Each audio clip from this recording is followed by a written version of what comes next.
Hello दोस्तों, जय श्री श्याम। क्या हाल है आप सभी के। दोस्तों, जैसा कि हमें बहुत देरी से इंतजार था कि कब आईसीआई अपने न्यू स्कीम की जो आरटीपी है उसको इशू करेगा, और वो घड़ी अब आ चुकी है।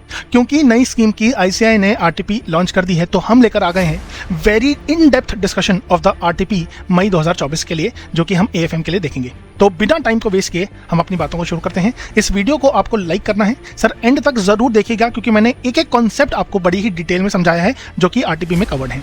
और आपको इस चैनल को जरूर से सब्सक्राइब भी कर लेना है, सो दैट इस तरह की इंपॉर्टेंट इन्फॉर्मेशन वीडियोस आपसे बिल्कुल भी मिस ना हो। ठीक है ना। तो चलिए फटाफट से शुरू करते हैं अपनी बातों को। चलिए दोस्तों, फटाफट से हम अपने सीए फाइनल एएफएम की आरटीपी जो मई 2024 की आ चुकी है उसको डिस्कस करना शुरू करते हैं। तो मैंने कहा सर, सबसे पहले देखते हैं हम अपने क्वेश्चंस को। ठीक है ना। तो आइए, सबसे पहला क्वेश्चन देखिए कौन से चैप्टर से पूछा गया है। तो मैंने कहा सर, सिक्योरिटाइजेशन जो चैप्टर है, थ्योरी का चैप्टर है, ठीक है ना, यहां से पूछा गया है। ठीक है, आइए पढ़ना शुरू करते हैं और उसके बाद हम समझेंगे कि सर क्वेश्चन की रिक्वायरमेंट क्या है। क्या लिखा है, Grow More Limited an NBFC is in the need of funds and hence it sold its receivables to MAC Financial Corporation, that is MFC. कितने रुपए के लिए? मैंने कहा सर 100 मिलियन रुपीस का हमने यहाँ पर सेल कर दिया है। एनबीएफसी कौन है? ग्रोमोर है। किसको सेल किया है sir? MFC, Mac Financial Corporation को हमने यहाँ पर सेल कर दिया है।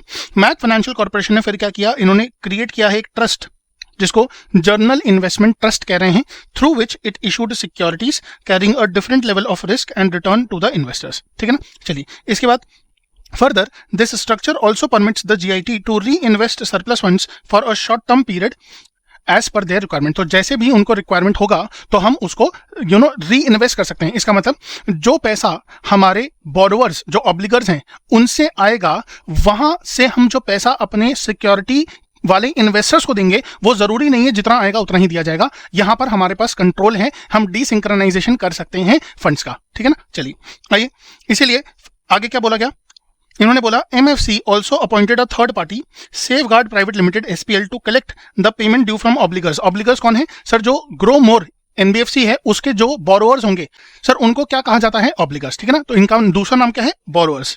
तो हमने यहां पर लिख लिया ऑब्लिगर्स इक्वल्स टू बोरोवर्स। तो प्राइम बोरोवर्स जो होते हैं सर, उनको हम क्या कहते हैं? ऑब्लिगर्स। ठीक है ना। और and passes it to GIT. ठीक है ना। किसको पास करेंगे सर? मैक फाइनेंशियल कॉर्पोरेशन को, एमएफसी को।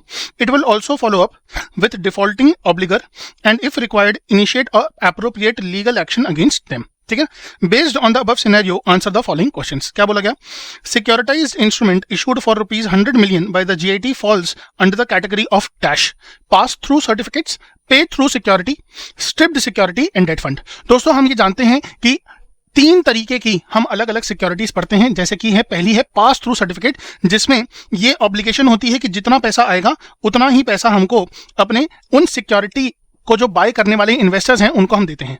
पे थ्रू सिक्योरिटी में हमें पता है कि सर जितना पैसा आएगा उतना जरूरी नहीं है हम सारा का सारा देंगे, इसमें से हम कुछ पैसा री इन्वेस्ट कर सकते हैं।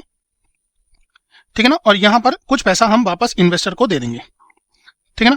अच्छा, स्ट्रिप्ड सिक्योरिटी में कुछ होती हैं सर इंटरेस्ट ओनली सिक्योरिटीज और कुछ होती हैं सर प्रिंसिपल ओनली सिक्योरिटीज। तो यहां पर स्ट्रिप्ड सिक्योरिटी जैसा कुछ भी बात नहीं की गई है। अच्छा, डेट फंड भी नहीं है। डेट फंड में क्या होता है, मतलब सर हमने डेट उठाया होता है, ठीक है, और वहां से हम क्या देते हैं सर? इंटरेस्ट की पेमेंट करते हैं। तो ऐसा कुछ भी लिखा नहीं है सर, हमारे जो प्रीमाइस इस केस स्टडी में सेटअप किया गया है आईसीआई द्वारा। तो हमने कहा सर वेरी सिंपली हम समझ पाए कि क्योंकि यहां पर री इन्वेस्टमेंट का ऑप्शन हमें बताया हुआ है, तो आंसर हमारा क्या हो जाएगा सर? पॉइंट नंबर बी हमारा करेक्ट आंसर हो जाएगा। ठीक है ना। इसी के साथ साथ इन the above case the originator is, originator कौन होता है? मैंने कहा सर ओरिजिनेटर वो होता है जो इशू करता है securities.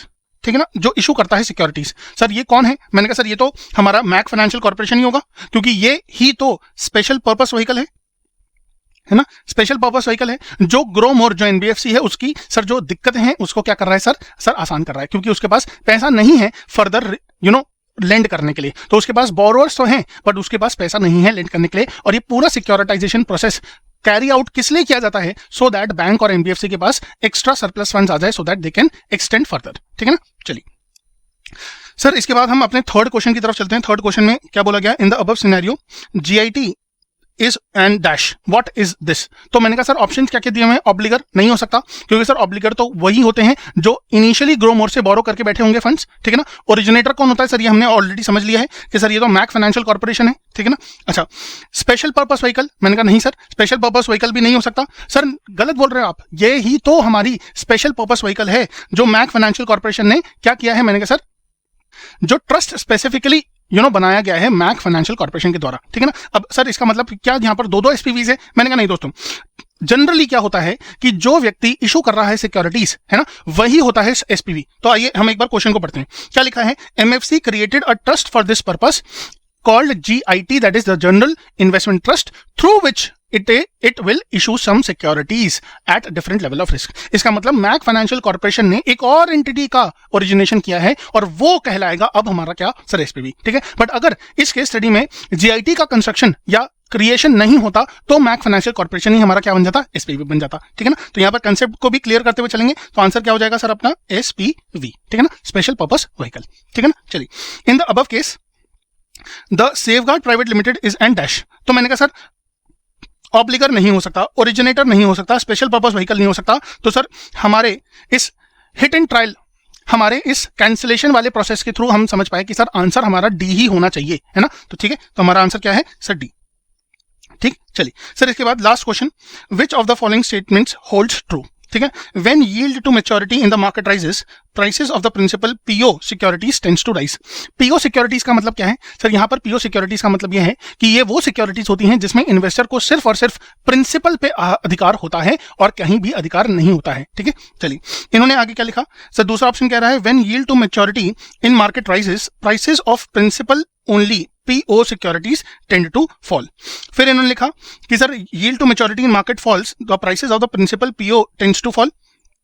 Sir yield to maturity in the market falls, prices of the principal PO securities remains the same। अब सर ये बात हम ऑलरेडी जानते हैं कि बॉन्ड वैल्यूएशन में हमने बात पढ़ी हुई है कि जब भी yield on a बॉन्ड या फिर डेट इंस्ट्रूमेंट बढ़ता है तो उसका जो वैल्यू है, ठीक है ना, इंट्रिंसिक वैल्यू वो घटता है। तो there is a inverse relationship between the yield and the intrinsic value of the bond.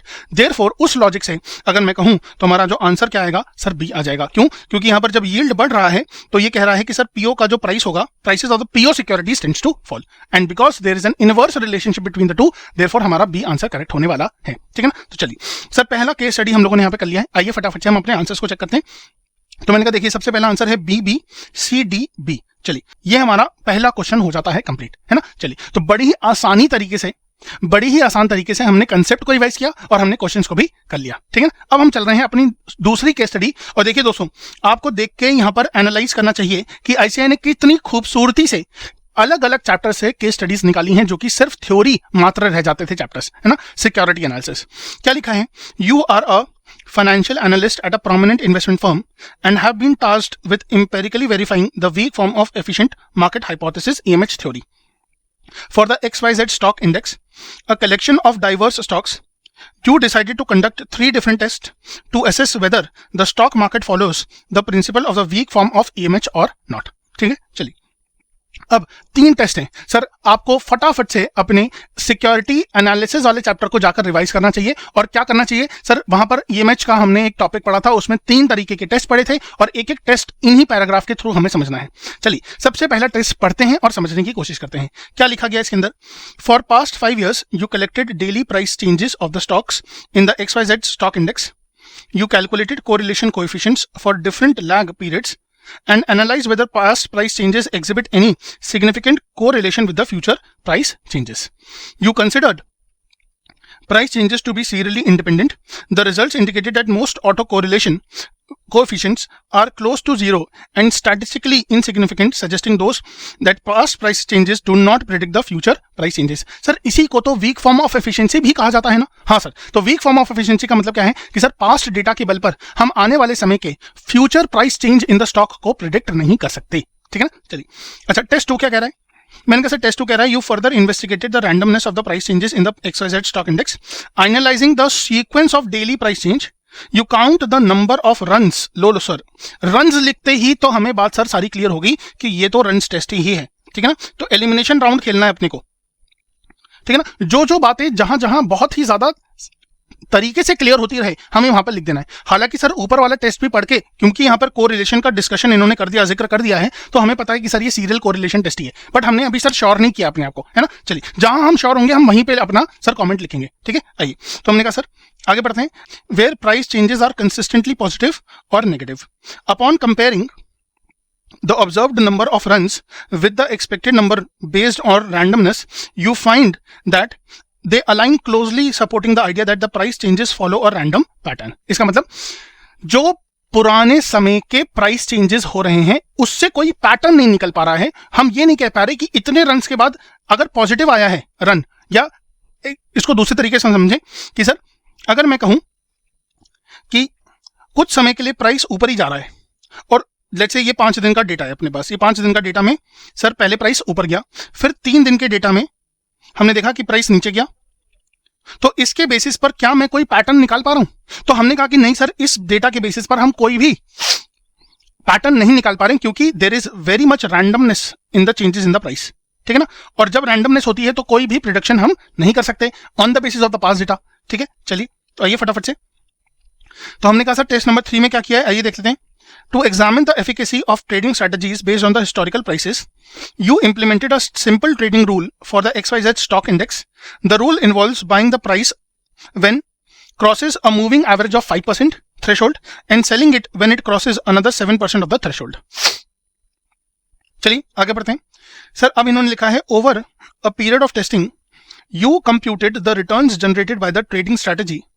The results revealed that the returns are not consistently better than random chances, implying the past price trends do not reliably predict the future price movements. Again इन्होंने यही बात कही कि sir पुराने price के basis पर हम कोई भी सेट पैटर्न नहीं निकाल पा रहे हैं, so that we can earn sir good returns, ठीक है। अच्छा, conclusion. After conducting the 3 tests, the evidence supports the weak form of efficient market theory. For the XYZ stock index, you concluded that past price trends do not reliably predict the future price movements. ठीक है ना। तो यही तो sir in short में weak form of efficiency कहता है। अब आते हैं हम क्वेश्चंस के ऊपर। तो क्वेश्चंस को आप ध्यान से पढ़ना है।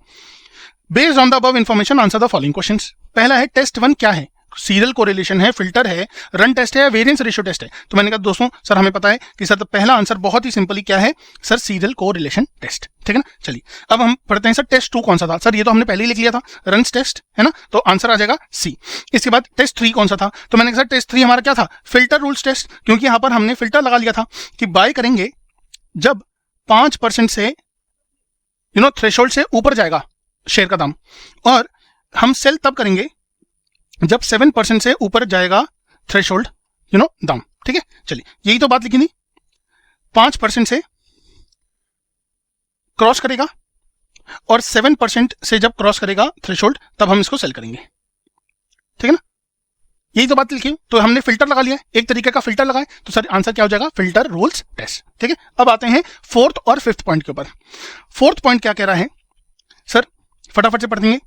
The filter rule test should not be applied for buy and hold strategy if behavior of the stock price changes is predictable. मतलब अगर मैं स्टॉक का चेंज का बिहेवियर प्रिडिक्ट कर पा रहा हूं तो सर क्यों ना लगाऊं मैं फिल्टर रूल टेस्ट? इसका मतलब ये तो सर मेरे ऑप्शन से बाहर हो गया कि अगर मैं प्रिडिक्ट ही कर पा रहा हूं, इसका मतलब वीक फॉर्म ऑफ एफिशिएंसी नहीं है सर, या तो सेमी स्ट्रांग होगी या तो स्ट्रांग होगी। तो जबकि मैं प्रिडिक्ट कर पा रहा हूं, ऑब्वियसली सर कहां से प्रिडिक्ट कर पा रहा हूं sir? On the basis of the past prices, ठीक है। चलिए सर आगे ऑप्शन पढ़ते हैं। The behaviour of the stock price changes is dependent on the past trends. Again वही बात सर दूसरे शब्दों में, तो सर ये पॉइंट भी हमारा यहां से कैंसिल आउट हो जाएगा, है ना। चलिए सर इसके बाद अगर हम बात करें अपनी सर 3rd ऑप्शन की, तो उन्होंने क्या लिखा है कि behaviour of the stock price changes is correlated, मतलब ये आपस में कोरिलेटेड है। तो यहां पर भी फिल्टर रूल टेस्ट क्यों ना अप्लाई करें? सर बिल्कुल कर सकते हैं। अगर मुझे कोरिलेशन मिल रहा है, इसका मतलब मेरे पास कोई पैटर्न है, मेरे पास डिसीजन मेकिंग करने के लिए कोई ना कोई बेसिस तो जरूर है। अगर मार्केट से ही कोरिलेटेड है, अगर मार्केट से ही, ठीक है ना, अगर मार्केट से ही स्टॉक रिलेटेड है, कोरिलेटेड है, तो मार्केट ऊपर जाएगा तो सर स्टॉक भी ऊपर जाएगा। तो यहां पर हम फिर से फिल्टर रूल टेस्ट लगा सकते हैं। कब नहीं लगाएंगे सर? एक ही है, कौन सा? मैंने कहा sir when the stock prices is random, और ये आंसर भी दोस्तों हमें पैराग्राफ में ही दिया हुआ है, अगर आप इसको ध्यान से पढ़ेंगे। क्या लिखा हुआ? Over a period of testing you computed that the returns generated by the trading strategy, the results revealed that returns are not consistently better than random chance, ठीक है ना। तो इसलिए हमने कहा तो अपना आंसर क्या हो जाएगा सर, पॉइंट नंबर डी, ठीक है ना। तो ऑप्शन नंबर डी हमारा यहाँ पर करेक्ट आंसर हो जाएगा, और ये इंपॉर्टेंट था, यहाँ पर क्रिटिकल थिंकिंग जरूरी थी, इसलिए ये इंपॉर्टेंट हमारा क्वेश्चन बन जाता है, ठीक है ना। अब आगे चलते हैं सर, इन्होंने यहाँ पर फाइनली क्या लिखा कि sir result of your studies supports the dash. तो मैंने कहा sir obviously random walk theory, ठीक है ना। तो रैंडम वॉक थ्योरी ही करना सबसे बेटर होगा, क्यों? क्योंकि सर हम ये बात तो कंक्लूड कर पाए कि sir weak form of efficiency he prevail कर रहा है स्टॉक मार्केट के अंदर, जो हमें डेटा दिया हुआ है, और वहां पर हम कोई भी पैटर्न क्योंकि नहीं प्रिडिक्ट कर पा रहे हैं, नहीं सेट कर पा रहे हैं, तो मैंने कहा सर हम ये बात कह पाए कि सर ज्यादा बेटर रिटर्न्स हमें कहां से मिलेंगे सर, रैंडम वॉक थ्योरी से, ठीक है। कि मर्जी है तो हमने सर बाय किया, सर मर्जी हुई तो हमने सेल किया, तो रैंडमनेस से ही हम बेटर रिटर्न्स क्रिएट कर पाएंगे from this particular stock index, ठीक है ना। चलिए, तो ये फिफ्थ पार्ट का हमारा आंसर क्या हो जाएगा सर, ऑप्शन नंबर सी, ठीक है ना। चलिए आइए अब हम चलते हैं अपने सर आंसर्स की तरफ। आंसर्स पहले एक बार चेक कर लेते हैं। तो मैंने कहा सर आंसर क्या है, ए सी बी डी सी। चलिए, तो हमने कहा sir A C B D and C, ठीक है ना। चलिए ए सी बी डी सी। चलिए, तो ये दो क्वेश्चन हमारे यहां पर हो जाते हैं खत्म, ठीक है। अब हम आते हैं अपने थर्ड क्वेश्चन की तरफ, जो कि हमारे डेरिवेटिव एनालिसिस एंड वैल्यूएशन के चैप्टर से लिया गया है। अब ठीक है सर, इतना आसान क्वेश्चन है ना ये वाला, जिसका कोई हिसाब नहीं है। मैंने आपको बार बार कहा है सर, डेरिवेटिव्स का चैप्टर बहुत आसान है अगर आप इसको ढंग से समझ लो। चलिए क्वेश्चन पढ़ना शुरू करते हैं। लिखा है, mister Shyam an investor is not sure about the expected price movement of stock of data corporation shares. His friend Adi advised him to go for option contracts if he wants to play in the market with limited risk. Adi advised him to follow below mentioned strategy. क्या strategy? Purchase one 3-month call option, premium 30 rupees and exercise price कितना 550. फिर purchase one 3-month put option, premium कितना 5 रुपए and an exercise price of sir what 450. Sir strategy को समझना ज्यादा जरूरी है क्वेश्चन का आंसर करने के लिए। तो क्वेश्चन नंबर 3 कर रहे हैं हम, और क्वेश्चन नंबर 3 में सर स्ट्रैटेजी बताई गई है कि आप एक काम करो, आप कॉल बाय करो, ठीक है ना, परचेज किया है, और एक पुट बाय करो। अच्छा, किस रेट पर? तो मैंने कहा सर इसका एक्सरसाइज प्राइस है 550 का, और इसका एक्सरसाइज प्राइस है कितना 450, ठीक। अच्छा, प्रीमियम कितना है सर? इसका प्रीमियम है 30 और इसका प्रीमियम है 5। सर ये बात तो क्लियर है, क्योंकि हमने दोनों ही ऑप्शन कॉन्ट्रैक्ट्स परचेज किए हैं, तो ये प्रीमियम मेरी कॉस्ट बन जाएगी, ना कि इनकम। इसका मतलब एक और भी निकला कि सर अगर प्राइस ऊपर जाता है more than 550 then only my call option contract will get exercise, और नीचे जाने पर क्या होगा? मैंने कहा सर नीचे जाने पर ये वाला जो हो जाएगा ऑप्शन, कॉल ऑप्शन लैप्स हो जाएगा। वहीं पुट ऑप्शन अगर ऊपर जाता है 450 से, तो ये लैप्स हो जाएगा, ये बात हम जानते हैं। और नीचे जाने पर 450 से अगर नीचे गया तो सर यहां पर ये ऑप्शन कॉन्ट्रैक्ट क्या हो जाएगा सर, एक्सरसाइज हो जाएगा, ठीक। चलिए आगे चलते हैं। क्या लिखा है क्वेश्चन में? Delta corporation stock is currently trading at 500 rupees, ठीक है सर।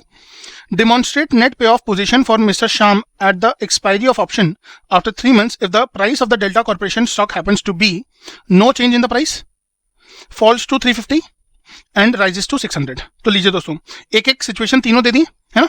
इसका मतलब ये हुआ कि एक सिचुएशन हमें यहां की दे दी, एक सिचुएशन हमें यहां की दे दी, और एक में बोला कि कोई भी चेंज नहीं आया है, मतलब 500 पे टिका हुआ है। तो ना ही 550 से ऊपर गया, ना ही 450 से नीचे गया, तो सर कुछ भी नहीं होगा, दोनों लैप्स हो जाएंगे। बट जो मेरी लागत लगी 5 रुपए की और 30 रुपए की, सर ये तो हमें बियर करनी ही पड़ेगी, ठीक है। चलिए आइए, तो हमने कहा सर ऑप्शन का लॉट साइज कितना है 100, ठीक है ना, ये बात हमको ध्यान में रखनी है। तो no change in the price के अंदर जो हमने 30 रुपए और 5 रुपए दिए हैं, ये मेरा सर कॉस्ट होना चाहिए, है ना, कॉस्ट होना चाहिए, बिल्कुल होना चाहिए, हाँ सर होना चाहिए। तो मेरा सर पहला आंसर तो सर बहुत ही सिंपल निकल के आ रहा है। दूसरे पे बात करते हैं सर, फॉल्स एट 350। अच्छा सर, अगर मेरा दाम 450 से नीचे गिरता है तो यहां पर मुझे पुट ऑप्शन में सर फायदा होगा, I have a right to sell at 450, तो मुझे 100 रुपए का फायदा हो गया एक ऑप्शन कॉन्ट्रैक्ट के अंदर, और एक ऑप्शन कॉन्ट्रैक्ट के अंदर 100 लॉट साइज है, तो सर निकाल लेंगे माइनस द मेरा कॉस्ट ऑफ द प्रीमियम जो मैंने कॉल बाय करने पर और पुट बाय करने पर सर पे किया होगा, ठीक है ना। सिमिलरली जब प्राइस 600 से ऊपर चला, 600 चला गया सॉरी, ठीक है ना, तो राइजेस टू 600, तो इस केस में 550 से ऊपर चला गया, तो यहां पर क्या है sir, right to buy at 550। Market में दाम 600 का है, पर मैं इसको 550 में खरीद कर 600 का बेच सकता हूं मार्केट में, है ना। तो यहां पर सर 50 रुपीज का फायदा होता हुआ मुझे दिख रहा है, माइनस जो मैंने दोनों की कॉस्ट ऑफ प्रीमियम पे करी है, ठीक है। तो आइए फटाफट से सोल्यूशन पे चलते हैं। सबसे पहले हमने क्या निकाला, देखिए यहाँ पर सबसे पहले हमने निकाला ही क्या है sir, total premium paid on purchasing call and put option. तो मैंने 30 रुपए और 5 रुपए 100 रुपए के हिसाब से दिए हैं, तो सर ये 3500 रुपए आ जाएगा। या आप इसको ऐसे भी लिख सकते थे 30 + 5 × 100, तो ये 3500 ही आता आंसर, ठीक है ना, कोई भी यहाँ पर दिक्कत नहीं होती। चलिए इसके बाद अगर कोई भी चेंज नहीं आएगा तो मेरा नेट ऑफ भी क्या है सर, नेट लॉस 3500 रुपए का, क्योंकि ना ही मेरा कॉल ऑप्शन एक्सरसाइज हुआ ना ही मेरा पुट ऑप्शन एक्सरसाइज हुआ, तो मैंने 3500 रुपए जो दिए वो सर मेरा लॉस हो जाएगा। जब प्राइस 350 रुपए चला गया तो मेरा पुट ऑप्शन एक्सरसाइज हो जाएगा, कॉल ऑप्शन लैप्स हो जाएगा, ठीक है ना। तो मैंने कहा only put option value, only put is valuable hence it is exercised, ठीक है। तो मैंने कहा सर ये तो लॉस मेरा था ही, बट मुझे जो 100 रुपए का 100 लॉट साइज पे फायदा हुआ, इससे टोटल फायदा मुझे कितना हुआ 6500 रुपए का, ठीक है ना। चलिए अब अगर दाम 600 रुपए चला जाता है तो मैंने कहा सर 50 रुपए का फायदा हुआ मुझे 100 लॉट साइज के ऊपर, तो ये आ गया 5000 माइनस 3500 जो मेरा कॉस्ट था, तो मुझे नेट गेन कितना हुआ सर 1500 रुपए का नेट गेन होता हुआ दिख रहा है, ठीक है ना। चलिए तो बहुत ही सिंपल क्वेश्चन था, ठीक है ना। चलिए अब हम चलते हैं अपने क्वेश्चन नंबर 4 की तरफ। क्वेश्चन नंबर 4 के अंदर देखिए क्या लिखा हुआ है। अब ये भी सर मई 2024 के रिस्पेक्ट में देखा जाए तो आरटीपी में क्वेश्चंस इतने इजी दिए हुए हैं जिसका कोई हिसाब नहीं हो, एकदम सीए फाइनल का जो बेसिक लेवल होता है उसके क्वेश्चन दिए हुए हैं।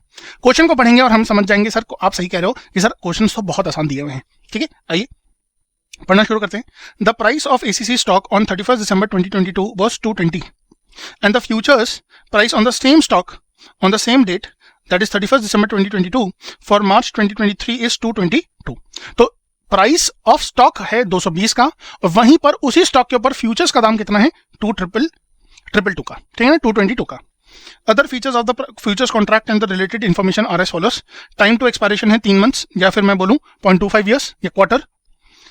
बोरिंग रेट है 15% per annum. Annual dividend on the stock है 25% और face value of the stock है कितना 10। इसका मतलब मुझे डिविडेंड अगर मिला स्टॉक को होल्ड करने की वजह से तो कितना मिलेगा 2.5 रुपए, है ना, 2.5 रुपए, ठीक। अब सर हमने जब फ्यूचर्स को पढ़ा होगा तब हमने ये समझा था कि सर फ्यूचर्स स्टॉक को खरीदने से अलग होता है, वहां पर हमें डिविडेंड नहीं मिलता है जो हमें स्टॉक को खरीदने से मिलता, ये मेरा अपॉर्चुनिटी कॉस्ट है। तो अगर मुझे थ्योरेटिकल फ्यूचर्स वैल्यू निकालनी हो तो यहां पर वो जो डिविडेंड का जो पोर्शन है वो हमें सर लगेगा, बट स्टॉक को खरीदने के लिए जो पैसा मैं लाऊंगा उसके ऊपर मेरी अपॉर्चुनिटी कॉस्ट जो 15% की है वो बचेगी, तो यहां पर ये अपॉर्चुनिटी कॉस्ट मेरी एडअप हो जानी चाहिए, है ना। तो इसी तरह इसे निकालना चाहिए, ठीक है।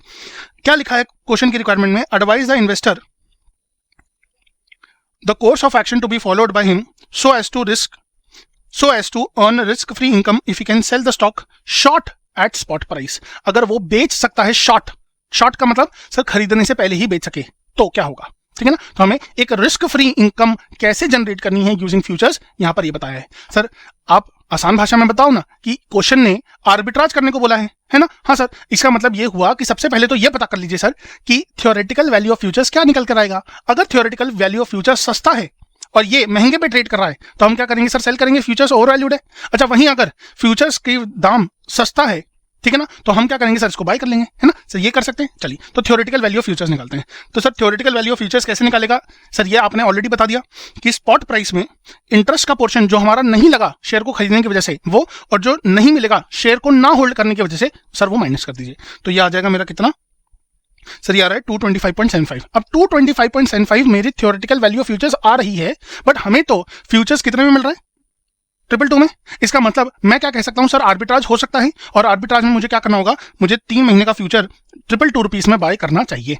तो स्टेप्स ऑफ आर्बिट्राज क्या होने वाले हैं, तो मैंने कहा सर आर्बिट्राजर को क्या करना चाहिए, सबसे पहले तो शॉर्ट सेल कर दें 1 यूनिट, ठीक है ना, 220 रुपए में, और इस 220 रुपए को प्राप्त करने के बाद आप 15% पे 3 महीने के लिए इसको इन्वेस्ट कर दो। 3 महीने बाद अब बात करते हैं। तो 3 महीने बाद पैसा मैंने बैंक से निकाला, कितना मिलेगा, तो मैंने कहा सर 220 रुपए प्लस 220 रुपए पर 15%, वो भी कितने महीने के लिए सर, 3 महीने के लिए, इतना इंटरेस्ट मिलेगा मुझे, कितना आ रहा है सर 220 इंटू 0.15 इंटू 0.25, तो यार सर 8.25, तो मुझे टोटल पैसा कितना मिला 228.25, ठीक है ना। अच्छा इसमें से अब मैंने क्या कहा सर, आउटफ्लो क्या होगा, तो मैंने कहा सर जब शॉर्ट सेल किया होगा तो उस पोजीशन को क्लियर करने के लिए, क्लोज करने के लिए मुझे बाय करना पड़ेगा, है ना। अच्छा बाय करने के लिए मुझे क्या क्या करना पड़ेगा, मैंने कहा सर ये जो 222 है ये देना पड़ेगा। सर देना क्यों पड़ेगा, अरे दोस्तों आपने 3 महीने का फ्यूचर बाय किया था ना, हाँ, तो फ्यूचर को सेटल करने का 2 ही तो तरीका है। एक तरीका है कि सर डिलीवरी ले लो या फिर फ्यूचर सेल की पोजीशन ले लो। तो फ्यूचर सेल की पोजीशन क्यों ले, मेरे पास स्टॉक तो है, तो मैंने कहा सर डिलीवरी ले लेते हैं, स्टॉक की डिलीवरी ही ले लेते हैं ना, खरीद ही लेते हैं स्टॉक को। तो मैंने कहा सर 222 रुपये तो मुझे देना पड़ेगा, क्योंकि मैंने फ्यूचर्स के हिसाब से प्राइस तय किया हुआ है बाय करने का 222 रुपये में, और जो डिविडेंड फॉरगॉन होगा वो भी हमें पे करना पड़ेगा। तो मुझे मिला 228.25, मुझे देना कितना है 224.5। तो नेट गेन टू आर्बिट्राजर एक शेयर पर कितना हो जाएगा 3.75। और यही गेन तो देखिए यहां पर इन्होंने बताया था कि this would give rise to earn riskless arbitrage opportunity of ₹3.75, that is the difference between the theoretical futures value and the actual futures value. ठीक है ना। तो अगेन मेरे हिसाब से बहुत ही ज्यादा आसान सा क्वेश्चन सर आरटीपी के अंदर डेरिवेटिव्स के दोनों क्वेश्चन दिए हुए हैं। ठीक है ना। चलिए अब हम चलते हैं सर क्वेश्चन नंबर 5 की तरफ। चलिए दोस्तों क्वेश्चन नंबर 5 हमसे क्या कह रहा है, ये सबसे पहले इस क्वेश्चन को अच्छे से पढ़ते हैं और सर समझेंगे कि रिक्वायरमेंट क्या है। द फॉलोइंग इंफॉर्मेशन क्या कह रहा है, the following information is given for 3 companies that are identical except for their capital structure. तो ऑरेंज, ग्रेप एंड एप्पल हमें यहाँ पर कंपनीज दी हुई हैं। टोटल इन्वेस्टेड कैपिटल इन तीनों में 1 लाख है, क्योंकि इन्होंने बोला है कि सर आइडेंटिकल है सिवाय इनके कैपिटल स्ट्रक्चर को छोड़कर। ठीक है ना। तो डेट एसेट रेशियो अगर आप देखें इसमें 0.8, 0.5 एंड 0.2 है। अच्छा सर इसका मतलब क्या हुआ, डेट टू एसेट रेशियो क्या मतलब, सर टोटल एसेट का 80% डेट है, टोटल एसेट का 50% डेट है। सर ऑरेंज में 80% हो गया, ग्रेप में 50 और 20% एप्पल में हो गया। ठीक है। Pre tax cost of debt हमें यहाँ पर 16% दिया हुआ है ना, 16% दिया हुआ है। चलिए आगे चलते हैं। सर ऑरेंज का 13% दिया हुआ है हमें, ग्रेप का और एप्पल का हमें दिया हुआ है सर 15%। ठीक है ना। चलिए इसके बाद अगर हम आगे बात करें, कॉस्ट ऑफ इक्विटी भी हमें दी हुई है यहाँ पे 26%, 22% एंड 20%। ऑपरेटिंग इनकम जो कि ईबीआईटी है वो दिया हुआ है हमें 25,000 तीनों के केस में। और हमें टैक्स रेट भी बताया कि सर ये 35% यूनिफॉर्म है इन ऑल द केसेस। इसके बाद इन्होंने ये भी बोला है कि सर आपको WACC कैलकुलेट करके बताना है ईच कंपनी का। लो सर लीजिए सर, ये भी इतनी ज्यादा इजी रिक्वायरमेंट दे दी है क्वेश्चन के अंदर, है ना। क्वेश्चन में हमें कॉस्ट ऑफ इक्विटी बता दिया, pre tax cost of debt बता दिया, तो क्या करेंगे सबसे पहले sir pre tax cost of debt को हम कन्वर्ट कर देंगे post tax cost of debt में, क्योंकि हम जानते हैं कि सर WACC के अंदर हम हमेशा KD इंटू 1 - T लेते हैं। तो 35% टैक्स रेट है, 16%, 13% और 15% को हमें क्या करना है सर पोस्ट टैक्स में कन्वर्ट करना है। अच्छा सर और कोई चीज मेंशन नहीं है, तो ये बात भी समझ में आ गई कि सर इस कंपनियों में, इन तीनों ही कंपनीज में डेट और इक्विटी के अलावा और कुछ नहीं है, डेट और इक्विटी के अलावा कुछ नहीं है। डेट का परसेंटेज हमें यहां से मिल जाएगा, इसका मतलब बैलेंस कितना सर इक्विटी। ठीक है, तो ये मैंने कहा सर ये तो सर होता हुआ दिख रहा है। अब हमें क्या करना है सर EVA कैलकुलेट करना है, EVA कैलकुलेट करना है। ठीक है सर, इसके लिए हमें रिक्वायर्ड इन्फॉर्मेशन दी हुई है, दैट इज EBIT। ठीक। अच्छा, if the industry PE ratio is 11 times and stock prices of orange, grape and apple are 14.3, 15.95 and 15.73 respectively, then calculate the number of shares issued by the each company. लो sir ये भी बहुत आसान है, क्योंकि हम जानते हैं EPS कहां से निकलता है। मैंने कहा सर EPS का फॉर्मूला अगर हम कैलकुलेट करें तो ये आता है sir MPS divided by PE ratio, है ना। हाँ सर, तो मैंने कहा सर अगर हम ये बोलें कि भाई 11 टाइम्स मेरा PE रेशियो है और ये हमें दिया हुआ है, तो हम EPS निकाल सकते हैं। अच्छा EPS निकलेगा तो मैंने कहा सर ये भी तो हम कह सकते हैं ना कि मेरा जो EPS पर शेयर आएगा उसमें हम क्या करें सर, EPS में हम लोग EBIT से निकाला हुआ EAT के साथ एक रिलेशनशिप देखेंगे। ठीक है ना, जहां से हम अपने नंबर ऑफ शेयर्स निकाल लेंगे। तो यही एक पर्टिकुलर क्वेश्चन है जो थोड़ा हमारे को डिफिकल्ट लेवल ठीक ठाक मीडियम है, वो भी है ना सर, बहुत डिफिकल्ट नहीं है, बहुत ही ज्यादा आसान सा क्वेश्चन है। इसमें एक ही ऑप्शन जो दिख रहा है वो मुझे थोड़ा मीडियम लेवल पर दिख रहा है। इसके आगे advise whether same industry PE ratio can be used to calculate market price share of each company, ये पूछा गया। Tabulate market capitalization for each company, ये हमसे पूछा गया। सर जब हम नंबर ऑफ शेयर्स निकाल ही लेंगे पार्ट नंबर 3 में और हमें मार्केट प्राइस दिया हुआ है तो मार्केट कैपिटलाइजेशन निकालना कोई बहुत बड़ी बात नहीं होगी। तो number of shares into market price पर शेयर ये हम करके निकाल लेंगे। ठीक है, तो बहुत ही आसान सा क्वेश्चन है। आइए फटाफट से शुरू करते हैं। मैंने कहा सर क्वेश्चन के सोल्यूशन पे चलते हैं और देखते हैं सर इन्होंने यहाँ पे देखिए क्या किया हुआ है। मैंने कहा सर सबसे पहला रिक्वायरमेंट था WACC निकालना, तो सबसे पहले हमने निकाला सर टोटल डेट। तो अगर 1 लाख का टोटल एसेट है तो हम ये कह सकते हैं कि सर बैलेंस शीट का जो लेफ्ट हैंड साइड होता है that is equity and liability, उसका भी तो टोटल 1 लाख ही होगा ना। और यहाँ पर इक्विटी है और डेट है, ये बात तो हम ऑलरेडी क्लियर कर ही चुके हैं, क्योंकि और कोई रेलेवेंट इन्फॉर्मेशन हमें यहाँ पर दी नहीं है। तो मैंने कहा सर अगर 0.8, 0.5 एंड 0.2 हमारे पास इन तीनों कंपनीज का डेट दिया हुआ है, तो यहाँ पर 0.2, यहाँ पर 0.5 एंड यहाँ पर 0.8 होने वाला है इक्विटी। तो देखिए टोटल डेट आ गया 80,000, 1 लाख का 0.8, 1 लाख का 0.5 50,000 और 1 लाख का 0.2 20,000। सिमिलरली बैलेंसिंग फिगर यहाँ पर आ जाएगी 20,000, 50,000 एंड 80,000। और post tax cost of debt तो हमने कैसे निकाला होगा, KD इंटू 1 माइनस टी करके निकाला होगा। तो सर हमें क्या क्या दिया हुआ था रेट्स, तो हमें दिया था sir 16%, 16 into 1 minus 0.35 that is 16 into 0.65, जा रहा है सर कितना 10.4 है ना। सिमिलरली 13 इंटू 0.65 ये कितना आ रहा है 8.45, और 15 इंटू 0.65 ये कितना आ रहा है 9.75, ठीक है ना। तो ये देखिए ये आ रहा है 10.45, 10.4, 8.45 एंड 9.75, ठीक है ना। अब WACC निकालना बहुत आसान है, 10.4 into 0.8 that is the weight of debt into KD into 1 minus T. तो weight of debt into KD into 1 minus T that is post tax KD plus weight of equity into cost of equity, है ना। तो मैंने कहा sir weight of equity into cost of equity, इन दोनों का sum ही तो KO होता है that is overall cost of capital. तो मैंने कहा सर ये तीनों कंपनी का हम लोगों ने यहाँ पर निकाल लिया है, ठीक है ना। अच्छा सर ये 26, 22 और 20 कहाँ से दिया, मैंने कहा सर ये देखिए यहाँ पर दिया हुआ ये 26, 22 एंड 20, ठीक है ना। तो कॉस्ट ऑफ इक्विटी तो हमें यहाँ पे क्वेश्चन में दी ही हुई थी। अब बात हमें करनी है सर EVA कैसे निकालें। तो मैंने कहा सर EVA का फॉर्मूला बहुत ही आसान है। सर EVA का फॉर्मूला क्या है, EVA इज WACC जो कि हमने अभी निकाला overall cost of capital. EBIT में अगर मैंने टैक्स का इफेक्ट ले लिया दैट इज ये पोस्ट टैक्स EBIT हो गया,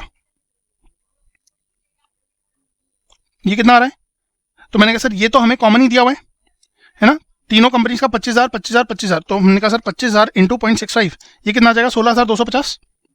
यहां तक भी कोई काम नहीं किया हमने। अब sir WACC in the invested capital किया तो ये कितना आ जाएगा, तो मैंने कहा सर इन्वेस्टेड कैपिटल तो हमारा 1 लाख था, और 1 lakh into 13.52 for orange, 1 lakh into 15.225 into for grape and 1 lakh into 17.95% for apple. तो ये हमने सर निकाल लिया WACC into the invested capital. अब सर A और B को माइनस कर दिया तो EVA आ जाता है, ये हमें पता ही है, post tax EBIT minus WACC into the invested capital, ठीक है ना। तो ये कितना आ जाएगा 2730 1025 एंड नेगेटिव 1700, ठीक है ना। तो एप्पल का जो EVA है इकोनॉमिक वैल्यू एडेड वो नेगेटिव आ रहा है, ठीक है। कितना ज्यादा आसान सा एप्लीकेबिलिटी ऑफ कॉन्सेप्ट यहाँ पर पूछा गया है। तो मैंने कहा सर बहुत ही आसान चल रही है अभी RTP, ठीक है ना। एक भी क्वेश्चन अभी तक हम लोगों ने डिफिकल्ट वाला नहीं देखा है। अब इन्होंने ये भी लिख दिया कि orange would be considered as the best investment since उसका EVA सबसे ज्यादा हाईएस्ट है और WACC सबसे कम, ठीक। चलिए तो मैंने कहा सर ये कंक्लूजन भी यहाँ पर हम लोगों ने दे दिया साथ ही में, ठीक है ना। चलिए अब हम आते हैं number of shares to be issued by each company, जो कि एक मीडियम लेवल डिफिकल्टी वाला क्वेश्चन था। तो हमने सबसे पहले क्या किया, मैंने कहा देखिए मैंने आपको बताया था EAT और EPS के प्रपोर्शन से हम कुछ निकालेंगे। सर इसको सॉल्व करने का जो सबसे सही तरीका है वो ये है कि आप सबसे पहले ये देखिए कि EPS निकलता कैसे है। तो EPS सर निकलता है earnings available for equity share holders, जो कि यहां पर क्या होगा sir EBIT minus interest into 1 minus T, है ना। ये हो जाएगा मेरा EAT, और EAT क्योंकि यहां पर प्रेफरेंस शेयर है नहीं, वही मेरा earnings available for equity share holders भी हो जाएगा। इसको मैं डिवाइड कर दूंगा जब नंबर ऑफ शेयर से, तो मैंने कहा सर आप समझिए ये मुझे पता होगा और ये मुझे पता होगा, तो क्या मैं ये निकाल सकता हूं, मैंने कहा सर वेरी इजीली। अच्छा ये कैसे निकलेगा, मैंने सर EPS निकल जाएगा हमारा MPS divided by P ratio से, यही मैंने आपको समझाया था, है ना। तो मैंने कहा था दोनों को कोरिलेट करके हम नंबर ऑफ शेयर्स निकालेंगे, सर यही तो किया है ना। तो आइए सर जो हमारी वर्किंग नोट बनेगी वो सिर्फ earnings available for equity share holders को निकालने के लिए बनेगी, जो कि EBIT हमें 25,000 25,000 25,000 तीनों कंपनीज का दिया हुआ था, वो हमने यहाँ पे लिख लिया। इंटरेस्ट माइनस कर लिया, सर इंटरेस्ट कैसे माइनस किया, मैंने कहा ये देखिए सर हमने 80,000 रुपए का टोटल डेट निकाला, उसमें हमने मल्टीप्लाई किया 16% जो हमें ऑरेंज का कॉस्ट ऑफ डेट दिया हुआ था, तो इंटू 16%, तो ये कितना आ जाएगा 12,800।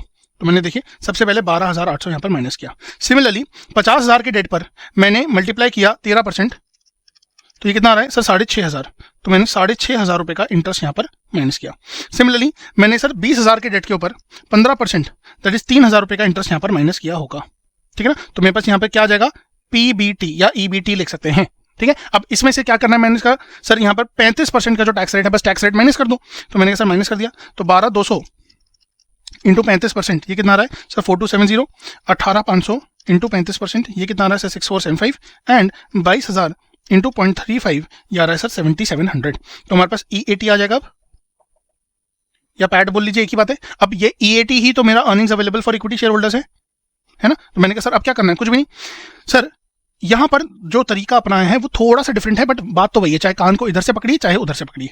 अब इन्होंने देखिए क्या किया, इन्होंने जो हमने EAT निकाला divided by number of shares equals to MPS upon P ratio, यही तो मैंने भी कहा था, है ना। मैंने आपको कहा कि सर आप सबसे पहले ईपीएस निकाल लीजिए, फिर आप इससे नंबर ऑफ शेयर्स निकाल लीजिए। इन्होंने कहा सर इतना मेहनत कौन करेगा भाई, ईएटी में आप पी रेशियो मल्टीप्लाई करो और उसको एमपीएस से डिवाइड कर दो तो नंबर ऑफ शेयर्स आ जाएंगे, ठीक है ना। तो क्विकली इन्होंने नंबर ऑफ शेयर्स निकाल के बता दिए, ठीक है ना। तो मैंने कहा सर ये देखिए, तो मेरा 7930 इंटू पी रेशियो 11 टाइम्स हमें दिया हुआ था, divided by the market price of the share of orange company. Similarly यहाँ पर हमने ग्रेप एंड यहाँ पर हमने क्या लिया है सर, एप्पल का लिया है। तो 15.95 एंड 15.73, ठीक है। तो ध्यान से पढ़िएगा, ये 15.95 है और ये 15.73 दिया हुआ है। तो नंबर ऑफ शेयर्स हमारे पास यहाँ पर आ जाएंगे, ठीक है ना। नंबर ऑफ शेयर्स हमारे पास यहाँ पर आ जाएंगे। अब इन्होंने क्वेश्चन पूछा था एक, क्या क्वेश्चन पूछा था कि क्या सेम इंडस्ट्री का पी रेशियो हम यूज कर सकते हैं मार्केट प्राइस को कैलकुलेट करने के लिए। तो मैंने कहा सर आंसर क्या हो जाएगा। आंसर ये है कि since all these three entities have different capital structure, they would be expose to different degrees of financial risk, very obviously, है ना सर। ये हमने बचपन में सी एंटर में फाइनेंशियल लेवरेजेस का जब चैप्टर पढ़ा था तब हमने समझा था कि जैसे ही डेट की वजह से बढ़ता है उसकी वजह से फाइनेंशियल रिस्क भी बढ़ता है। किसके ऊपर, मैंने कहा सर इक्विटी शेयर होल्डर्स के ऊपर, ठीक है ना। Therefore the P ratio should therefore be adjusted for the risk factor. यहां पर हमें रिस्क एडजस्टेड पी रेशियो लेना चाहिए, तभी जाके हम ज्यादा better market price of the share को कैलकुलेट कर पाएंगे या उसका एस्टिमेशन कर पाएंगे, ठीक है ना। चलिए अब मैंने कहा सर अगेन जो सबसे इजी रिक्वायरमेंट थी इस पर्टिकुलर क्वेश्चन की क्या थी, मैंने कहा मार्केट कैपिटलाइजेशन। तो estimated stock price into number of shares that is estimated market capitalization, ये हम लोगों ने यहाँ पर निकाल ली है, ठीक है ना। चलिए तो इसी के साथ दोस्तों हमारा ये वाला क्वेश्चन हो जाता है खत्म, ठीक है ना। तो बहुत ही आसान सा क्वेश्चन था, ठीक है। क्वेश्चन नंबर 5 जो हमने कर लिया है। अब हम चलते हैं अपने क्वेश्चन नंबर 6 की तरफ। तो सर सबसे पहले पढ़ेंगे क्वेश्चन को, और देखने वाली बात ये है कि सर यहाँ पर ये क्वेश्चन हमारे foreign exchange exposure and risk management के चैप्टर से पूछा गया है, ठीक है। मैं कहूँ आपको पढ़ने से पहले ही बता दूं कि ये क्वेश्चन भी निहायत ही ज्यादा आसान है। तो आइए इसको पढ़ना शुरू करते हैं। क्या लिखा है क्वेश्चन के अंदर, क्वेश्चन ने लिखा है JKL limited an Indian company has an export exposure of JPY 10 million receivable on 31st December 2022. Japanese yen is not directly quoted against Indian rupee. The current spot rates are rupee per dollar 82.22 and yen per dollar is JPY 132.34.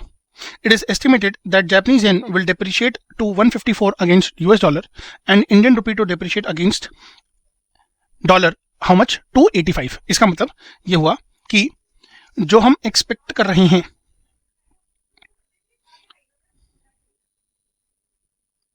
Estimated spot rates, तो ये हो जाएगा 85 और ये हो जाएगा 154, ठीक है ना। तो रुपये पर डॉलर का rate 85 and yen per dollar का रेट 154 हो जाएगा।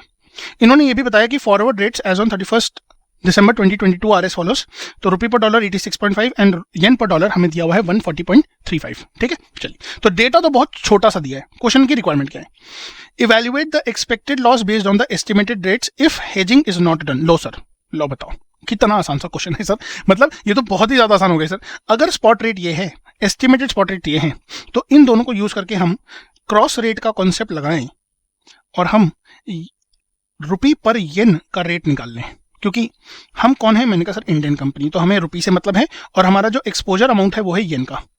तो इन दोनों से रुपी ही मुझे चाहिए, तो मैंने सर रुपी पर येन का रेट लगाएंगे तो सर डिवाइड का चक्कर नहीं रहेगा, सीधा मल्टीप्लाई कर लेंगे, काम खत्म हो जाएगा। अच्छा, इसी तरह यहां पर भी क्रॉस रेट निकाल कर हम ये रुपी पर येन निकालें और ये देखें कि यहां पर कितना रुपी इनफ्लो हो रहा है और यहां पर कितना रुपी इनफ्लो हो रहा है, और दोनों का जो डिफरेंस है वही मेरा क्या हो जाएगा सर, लॉस हो जाएगा, है ना। अच्छा, इन्होंने बोला कि justify the decision to take forward cover even if actual rates on the December 31st 2022 happens to be as follows. तो बोला गया कि एक्चुअल रेट मेरा ये होने वाला है। एक्चुअल रेट क्या होने वाला है सर, 31 दिसंबर 2022 को ये होने वाला है। तो हमने बोला कि भाई एक काम करो, अब फिर से आप क्रॉस रेट का कॉन्सेप्ट लगाओ और यहाँ पर रुपी पर येन लगाओ और ये बताओ कि इससे एक्सपेक्टेड कैश इनफ्लो, रुपी इनफ्लो कितना होगा, और इसको कंपेयर करो किससे, मैंने कहा सर इसको कंपेयर करो विद द एक्चुअल रेट्स रुपी पर येन, ठीक है ना। इन दोनों के डिफरेंस को देखो और ये बताओ कि क्या फॉरवर्ड कवर ज्यादा बेहतर था या फिर actual rates that is no hedging ज्यादा बेहतर थी, ठीक है ना। अच्छा, इन्होंने क्या बोला है कि सर कैलकुलेशन के लिए आपको 4 डेसिमल पॉइंट्स तक लेके जानी है अपनी कैलकुलेशन। तो आइए फटाफट से शुरू करते हैं सर, क्योंकि ये क्वेश्चन बहुत ही ज्यादा आसान है, तो आइए हम लोग इसको करते हैं।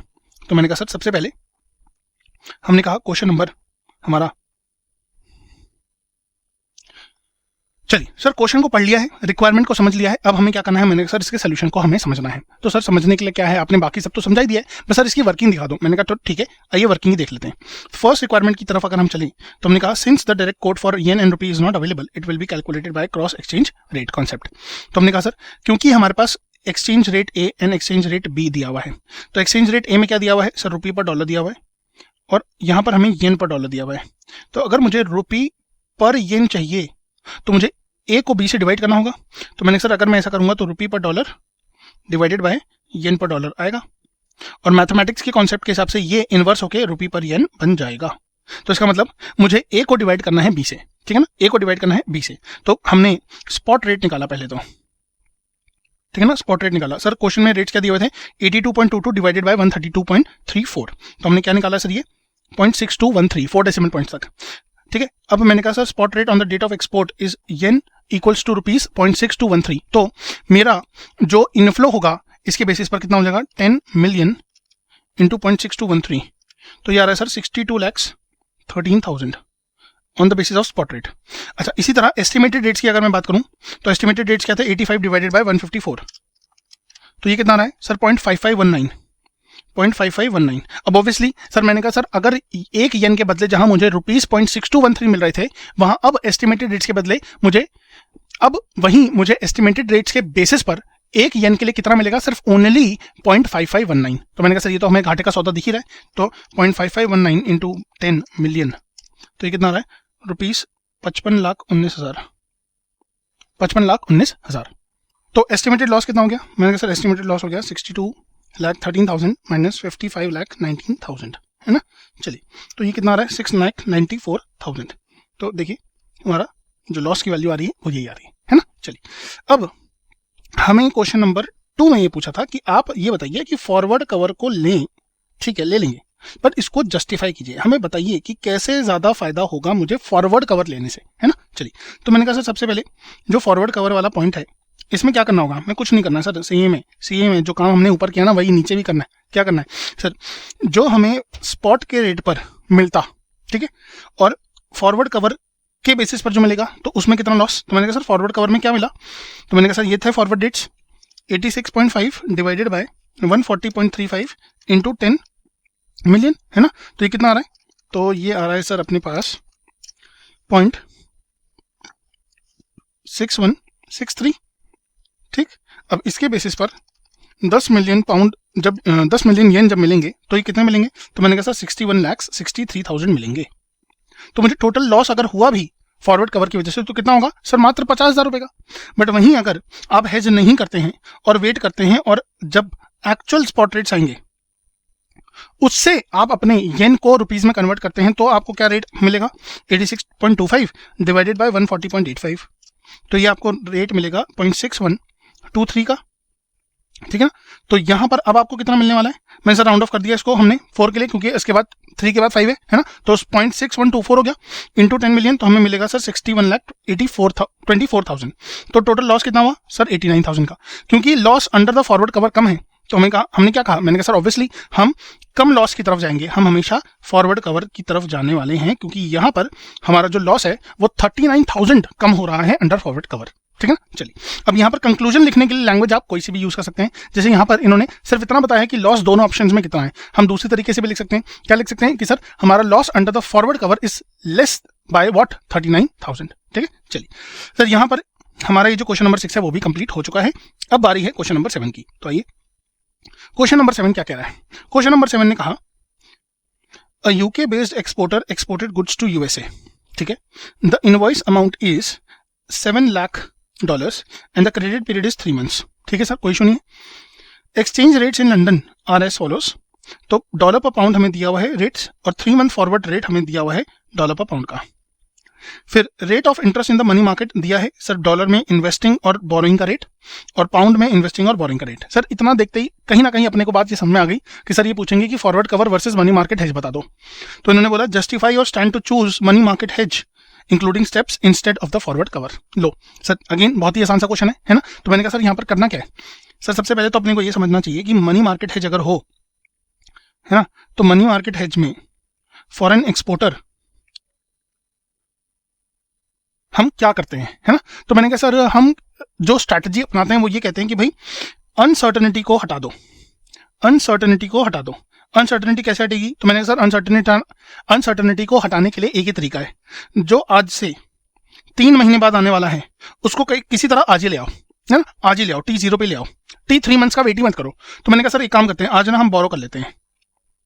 अब सर बोरो कितना करें, है ना। तो मैंने कहा सर 3 महीने बाद जो मिलने वाला है, क्या मिलने वाला था, तो मैंने कहा सर हमें मिलने वाला है यहाँ पर $7 लाख। तो मैंने कहा सर $7 लाख हमें यहाँ मिलने वाला है, तो इसका प्रेजेंट वैल्यू हम बोरो कर लेते हैं, $7 लाख हम बोरो कर लेते हैं। अच्छा बोरो करेंगे तो प्रेजेंट वैल्यू को कैलकुलेट करने के लिए हमें डॉलर का बोरिंग रेट ही चाहिए, जो कि हमें कितना दिया हुआ है 9%, है ना। तो 9% पे हम 3 महीने के लिए इसको बोरो कर लेंगे। तो मैंने कहा सर स्टेप नंबर 1 क्या हो गया, step number 1 7 lakh divided by 1 plus 9% into 3/12, है ना, ये कुछ आ जाएगा। अच्छा सर बोरो करके क्या करें, हम तो यूके के एक्सपोर्टर है ना, तो अरे काम करो ना, सेल कर दो, आज ही इसको सेल कर दो, सेल स्पॉट, ठीक। अच्छा सर सेल कर दिया स्पॉट, तो ये डॉलर हमारे पाउंड में अब कन्वर्ट हो जाएंगे। तो स्टेप 2 हो गया sir PV of $7 lakh sell कर दिया, अब ये पाउंड में कन्वर्ट हो गया। अब सर पाउंड में करके छोड़ेंगे थोड़ी, सर इन्वेस्ट कर देंगे। तो मैंने कहा सर इन्वेस्ट पाउंड्स। अच्छा इन्वेस्टिंग का जो रेट हमें दिया हुआ है वो कितना दिया हुआ है, सर पाउंड में 5% दिया हुआ है। तो आइए 5%, अच्छा कितने महीने के लिए, मैंने कहा सर 3 महीने के लिए, ठीक है। अच्छा सर अब सबसे बड़ा क्वेश्चन जो बच्चों को आता है वो ये आता है कि सर ये जो बोरो किया था ना प्रेजेंट वैल्यू ऑफ 7 लाख, इसको रीपे भी तो करेंगे। तो मैंने कहा दोस्तों जैसे आपने इसको पहले डिस्काउंट किया था, इसके बाद इसका कंपाउंड होते होते 3 महीने ये वही बन जाएगा 7 लाख, तो आपको 7 लाख ही देने 3 महीने बाद। अच्छा 7 लाख जो देने हैं वो कैसे दूंगा, सर वो जो आने वाला है 3 महीने बाद $7 लाख, उसी से ये नेट ऑफ हो जाएगा, ठीक है। तो हमें तो सिर्फ इस बात की टेंशन लेनी है कि जो बोरो किया फिर सेल किया फिर इन्वेस्ट किया, वर्सेस फॉरवर्ड कवर का रेट हमें यहाँ पर दिया ही हुआ है ना, फॉरवर्ड कवर का रेट हमें यहाँ पर दिया ही हुआ है, ठीक है। अच्छा सर अब एक चीज और भी इंपॉर्टेंट, यहाँ पर हमें बिड आस्क के फॉर्म में दिए हुए हैं रेट्स। अगर मैं एक्सपोर्टर हूं तो जब डॉलर मेरे पास आएगा तो मैं डॉलर को सेल करूंगा और पाउंड को बाय करूंगा। कोटेशन देखने से ये बात समझ में आ गई कि यहाँ पर पाउंड का रेट गिवन है, पाउंड का रेट गिवन है, तो पाउंड के हिसाब से मैं जब बाय करूंगा तो बेचने वाला at a higher rate sell करेगा, है ना। पाउंड बाय करूंगा तो बेचने वाला तो सेल करेगा, तो सेल करने के लिए कौन सा रेट लगेगा, सर हमेशा आस्क रेट लगता है, ठीक है। तो ये दोनों बातें इस क्वेश्चन में अपने को ध्यान में रखनी थी, ठीक है। तो आइए अपने स्टेप्स देखते हैं। Amount expected to be received under the money market hedge, ठीक है। तो identify foreign currency is an asset, और अमाउंट हमें मिलने वाला है $7 लाख का। सबसे पहले हमें बोरो करना है, बोरोइंग रेट है 9% का, तो हमने कहा सर इसको बोरो किया कितना, तो हमने sir present value of the $7 lakh discounted eight 9% for 3 months कर लिया, तो ये कितना आ रहा है सर 6,84,596.58, ठीक है ना। तो यहाँ पर हमेशा ध्यान रखिए सर राउंड ऑफ नहीं करना है, अप टू 2 डेसिमल पॉइंट्स आप ये कैलकुलेशन लेकर जा सकते हैं, ठीक है ना। अब इतने डॉलर्स को सेल किया और बाउंस बाय किए, रेट कौन सा लगेगा, मैंने कहा सर स्पॉट रेट में हमने डिस्कस किया था आस्क रेट लगने वाला है, तो 1.5905। अब पर क्योंकि ये पाउंड का रेट है हमें डॉलर कन्वर्ट करना है, तो स्टेप्स ऑफ कन्वर्जन के बेसिस पर हमें क्या करना पड़ेगा सर, डिवाइड करना पड़ेगा। तो आइए हमने कहा सर 6,84,000 डिवाइडेड बाय 1.5905, तो हमारे पास कितना आ जा रहा है 684,596.58 डिवाइडेड बाय 1.5905, तो हमारे पास कितने पाउंड आ जाएंगे 4,30,428.53 पाउंड आ जाएंगे, ठीक है ना। चलिए अब इसको इन्वेस्ट कर दिया 5% पे 3 महीने के लिए, तो ये कितना आ जाएगा, तो 5 × 3 डिवाइडेड बाय 1200 प्लस 1, तो 1.0125 मल्टीप्लाई कर दिया हम लोगों ने कितने से 428.53 से, तो हमें कितना मिल गया, तो मैंने कहा सर हमें मिल गया है कितना, तो 430,508.89, ठीक है। इतना डॉलर हम इतना पाउंड हमें अब मिल चुका है, वर्सेस व्हाट, मैंने कहा सर फॉरवर्ड रेट। अच्छा अगर मुझे $7 लाख 3 महीने बाद फॉरवर्ड रेट के बेसिस पर मिलता तो रेट कौन सा लगता, तो मैंने कहा सर रेट लगता 1.6140 का, तो $7 लाख डिवाइडेड बाय 1.6140, तो यहाँ पर कितना मिल रहा है सर, यहाँ पर हमें कम मिल रहा है, दैट इज 433,705.08, है ना। तो मैंने कहा सर मनी मार्केट हेज में मुझे ज्यादा मिल रहा था, 435,808 मिल रहा था, क्योंकि मनी मार्केट हेज ज्यादा इनफ्लो प्रोवाइड कर रहा है पाउंड का, तो हम कहेंगे कि सर मनी मार्केट हेज ज्यादा बेटर ऑप्शन है। देयरफॉर हमने जस्टिफिकेशन में क्या बोला, by following the prescribed steps under hedging we found the exporter receives pound 433,705.08 using forward cover, while he receives 435,808.89 through the money market hedge. Therefore money market hedge will help exporter to receive how much more pounds, तो 2103.81 pound उसको ज्यादा मिल जाएंगे, ठीक है ना, forward cover से। Therefore money market hedge is more beneficial, ठीक है ना। चलिए, तो यहाँ पर दोस्तों हमारा ये 7th क्वेश्चन भी पूरा का पूरा हो जाता है कंप्लीट। अब हम चलते हैं अपने नेक्स्ट क्वेश्चन की तरफ, ठीक है ना। चलिए क्वेश्चन नंबर 8, ठीक है ना। अब ये कौन से चैप्टर से है, तो एडवांस कैपिटल बजटिंग डिसीजन से ये क्वेश्चन है। आइए इसको पढ़ते हैं और सर इस क्वेश्चन को फिर हम समझ लेंगे। X limited is considering it's new project with the following details.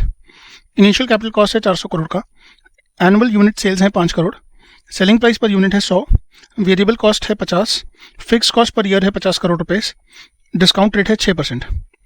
Tabulate the NPV of the project, does it represent the actual outcome? Comment. Examine the impact of 2.5 adverse variance in each of the variables of the project's NPV. Decide which variable is having the maximum effect. तो यहाँ पर sensitivity analysis से आपसे question पूछ लिया है, ठीक है ना। तो लेबर इंटेंसिव ये क्वेश्चन होने वाला है। आइए, critically analyse the sensitivity analysis as method of incorporating risk in the capital budgeting discussions.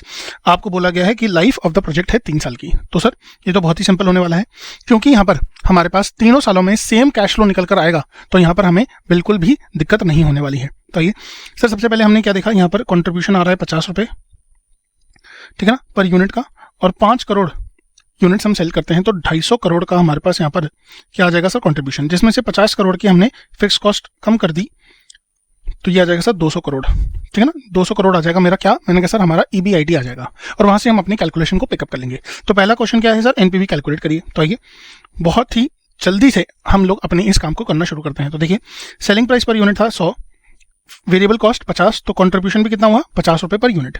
फिर number of units 5 crore sell करते हैं, तो 250 करोड़ मेरा टोटल कंट्रीब्यूशन हो जाएगा, जिसमें से 50 करोड़ का मैंने क्या किया, फिक्स कॉस्ट माइनस की, तो नेट इन कैश फ्लो, तो नेट कैश इनफ्लो मेरे पास कितना हो जाएगा सर, 200 करोड़ रुपए का, ठीक है। आइए अब कैलकुलेशन ऑफ एनपीवी कैसे करेंगे, मैंने कहा सर वेरी सिंपल, 400 करोड़ रुपए मैंने पहले साल लगाया, और अगले 3 सालों में मुझे 200 करोड़ 200 करोड़ 200 करोड़ मिलने वाला है। तो यहाँ पर सर हम सीधा PVAF फैक्टर भी यूज कर सकते थे एट द रेट ऑफ 6%, ठीक है ना। टोटल आ जाएगा, माइनस करेंगे 400 करोड़, तो मेरा एनपीवी पॉजिटिव आ रहा है, और मैं कहूंगा कि यस, इस प्रोजेक्ट को हमें जरूर से एक्सेप्ट करना चाहिए। हेन here NPV represents the most likely outcome and not the actual outcomes. The actual outcomes can be lower or higher than the expected outcome. तो इन्होंने क्वेश्चन पूछा था कि whether it represents the actual outcome, तो मैंने कहा no, because it is always estimated basis. It is always estimated basis, ठीक है ना। तो ये तो एस्टिमेट्स है ना। तो हम तो अभी कंसिडर ही कर रहे हैं न्यू प्रोजेक्ट को, तो हम कैसे कह सकते हैं कि सर ये एक्चुअल आउटकम ही होने वाला है? नहीं सर, ये एक्चुअल आउटकम नहीं होने वाला है, ठीक है। अब यहाँ पर हमारे पास initial capital cost variable number 1, variable number 2 होगा हमारा ये, that is unit sales annually, variable number 3 हो जाएगा सेलिंग प्राइस, वेरिएबल नंबर 4 हो जाएगा मेरे पास क्या, मैंने कहा सर हमारा variable cost per unit, variable number 5 हो जाएगा हमारा फिक्स कॉस्ट, और वेरिएबल नंबर 6 हो जाएगा हमारे पास यहाँ पर डिस्काउंट रेट। अब सर ये बात तो हम जानते हैं कि सेंसिटिविटी एनालिसिस में जहां पर हम डिस्काउंट रेट की बात करते हैं, वहां पर हमें यहाँ पर इसका IRR ही निकालना होता है। IRR निकाल के फिर इसको कंपेयर करेंगे, तो फिर हमें एडवर्स सिचुएशन इसकी पता चल जाएगी। बाकी वेरिएबल नंबर 1 से लेकर वेरिएबल नंबर 5 तक हमें हर को 2.5% एडवर्स पे चेंज करना है। इसका मतलब ये हुआ कि सेलिंग प्राइस नीचे जाएगा, एडवर्स है, और कॉस्ट जो होगी वो सर ऊपर जाएगी, है ना। चलिए, तो मैंने कहा सर इसी को ध्यान में रखते हुए आइए शुरू करते हैं। तो मैंने कहा सर सबसे पहले initial capital cost, selling price, variable cost, fix cost and unit sold, तो ये V1 से लेके V5 हमने पूरा कर लिया है अपना, ठीक है ना। चलिए, तो ये 5 वेरिएबल मेरे हो गए। सर मैंने तो पहले ही बताया था कि सर डिस्काउंट रेट के केस में हमें IRR ही निकाल के फिर इसके पोजीशन को हमें चेकआउट करना होगा, ठीक है। तो अगर कैपिटल कॉस्ट मेरी 400 करोड़ से 2.5% बढ़ जाती है, तो 400 plus 2.5% is how much, 410 crore हो जाएगी। सेलिंग प्राइस अगर मेरी एडवर्स होती है, तो सर 100 थी, अभी 2.5% माइनस हो जाएगी, तो 97.5 हो जाएगी। इसी के बाद वेरिएबल कॉस्ट जहां पर 50 थी, वहां पर 2.5% से बढ़ने के बाद 51.25 हो जाएगी। फिक्स कॉस्ट जहां पे 50 करोड़ थी, वहां पर 2.5% से बढ़ने के बाद 51.25 करोड़ हो जाएगी एनुअल। और जहां मैं सेल कर रहा था 5 करोड़, उसका एडवर्स क्या होगा, मैंने कहा सर कम यूनिट सेल करूंगा, तो -2.5, दैट इज 4.875 करोड़ यूनिट्स में सेल करने वाला हूं अपने पूरे साल भर में। और इसके बेसिस पर मुझे क्या निकालना होगा, एनपीवी निकालनी होगी। तो आइए सर, बेस केस हमारा सेम रहने वाला है, तो बेस केस में तो हमारी वही एनपीवी आएगी जो आ रही थी, बट पहला केस अगर हम देखें तो यहाँ पर 100 माइनस 50 इंटू 5 करोड़, तो 250 crore minus 50 crore of fix cost, तो 200 आ जाएगा। और यहाँ पर टोटल प्रेजेंट वैल्यू कितनी हो जाएगी, 534.6। अभी कैसे निकाला होगा, मैंने कहा सर 200 इंटू PVAF, ठीक है ना, at the rate 6% for 3 years। तो आइए निकाल के चेक कर लेते हैं। तो 1 डिवाइडेड बाय 1.06, 1 2 3, टोटल कितना आ रहा है सर 2.6730। तो PVAF कितना आ रहा है 6% फॉर 3 years के लिए 2.6730। अच्छा 2.6730 इंटू 200 किया तो ये कितना आ जाएगा 534.6। ठीक है ना, चलिए तो यहाँ पर अपनी बात एकदम ठीक आ रही है। माइनस कर दिया मैंने 410 तो मेरा एनपीवी आ गया 124.60। अब इससे वेरिएंस अगर कैलकुलेट करना है कि सर पहले कितना था अभी कितना है, तो सर कैसे करेंगे, तो मैंने कहा सर 10 करोड़ से, है ना, 10 करोड़ से हमारी ये जो वैल्यू है ये चेंज हो गई, डिवाइडेड बाय 134.6 इंटू 100। तो ये कितना आ रहा है, मैंने कहा सर ये आ रहा है ओनली 7.43% से मेरी जो एनपीवी है वो चेंज हुई है।